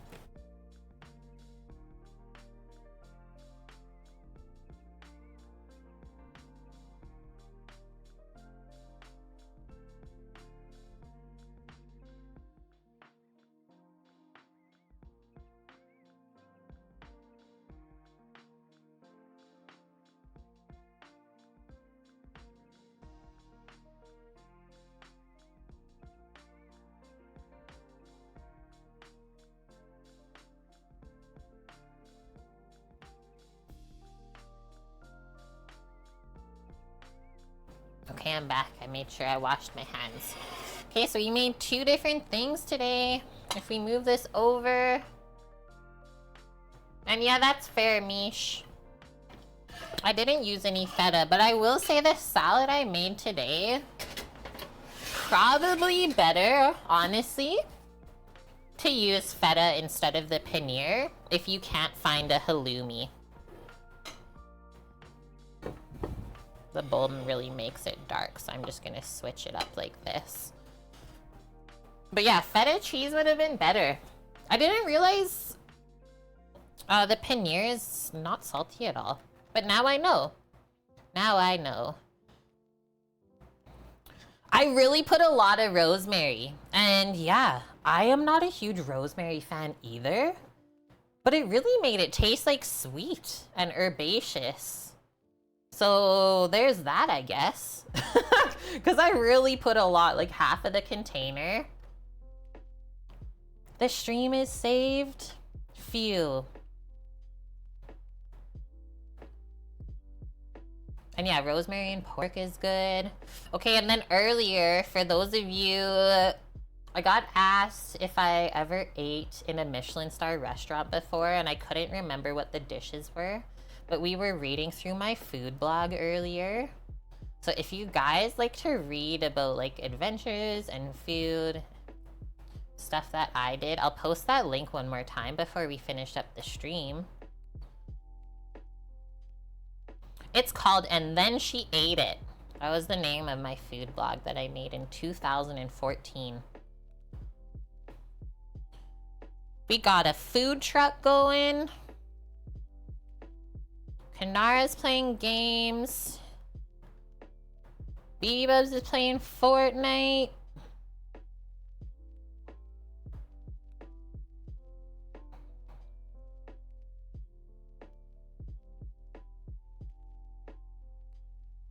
What do you guys want to do for a raid? I don't even know.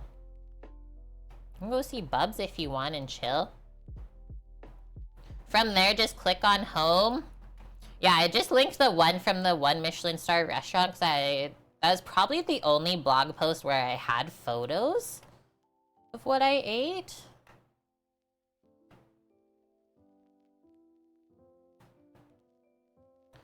Wait, T-Pain is on? Can you even raid him though? I'll frickin' do it.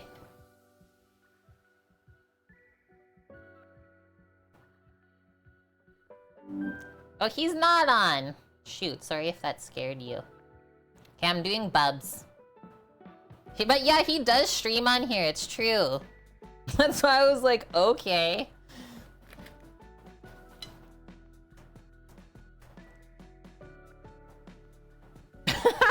Bonk, you didn't even play any games when you watched today? Why are you reading through the help section? What happened? Okay, 1, 2, 3 Bs for the Bubs. Setting it up. We will be back tomorrow, friends. Oh, you never played it before. I see. No problem. He needs help. Send help. You've never tried a French bean. Are you sure, Shecht? Okay, we'll be live tomorrow again, 11 a.m. Pacific. Please stop by. We're making shrimp and grits. I think I've only made this one time on stream before. We're also making a really yummy pineapple dessert, and I even found gluten-free graham crackers to blitz up for the crust. It's one of my favorites, and I've been having a hankering for that. So pop in tomorrow if you have time, or we'll be live Sunday, same time, 11 a.m. Pacific for more cooking. Other than that, I'll be around on Discord and any other social if you guys need to get a hold of me. And that's it, friends. Thank you for being here with me today. Just taking time out of your life to spend it with me. I appreciate you. If you subscribed, followed, anything like that, thank you very much. We had a lot of long-term resubs again. And we are gonna go raid someone who usually cooks food. And yes, is also cannabis friendly. So he's just playing some games right now. So let's go chill with Bubs and spread the deliciousness there. Okay, love y'all. See you tomorrow. Bye!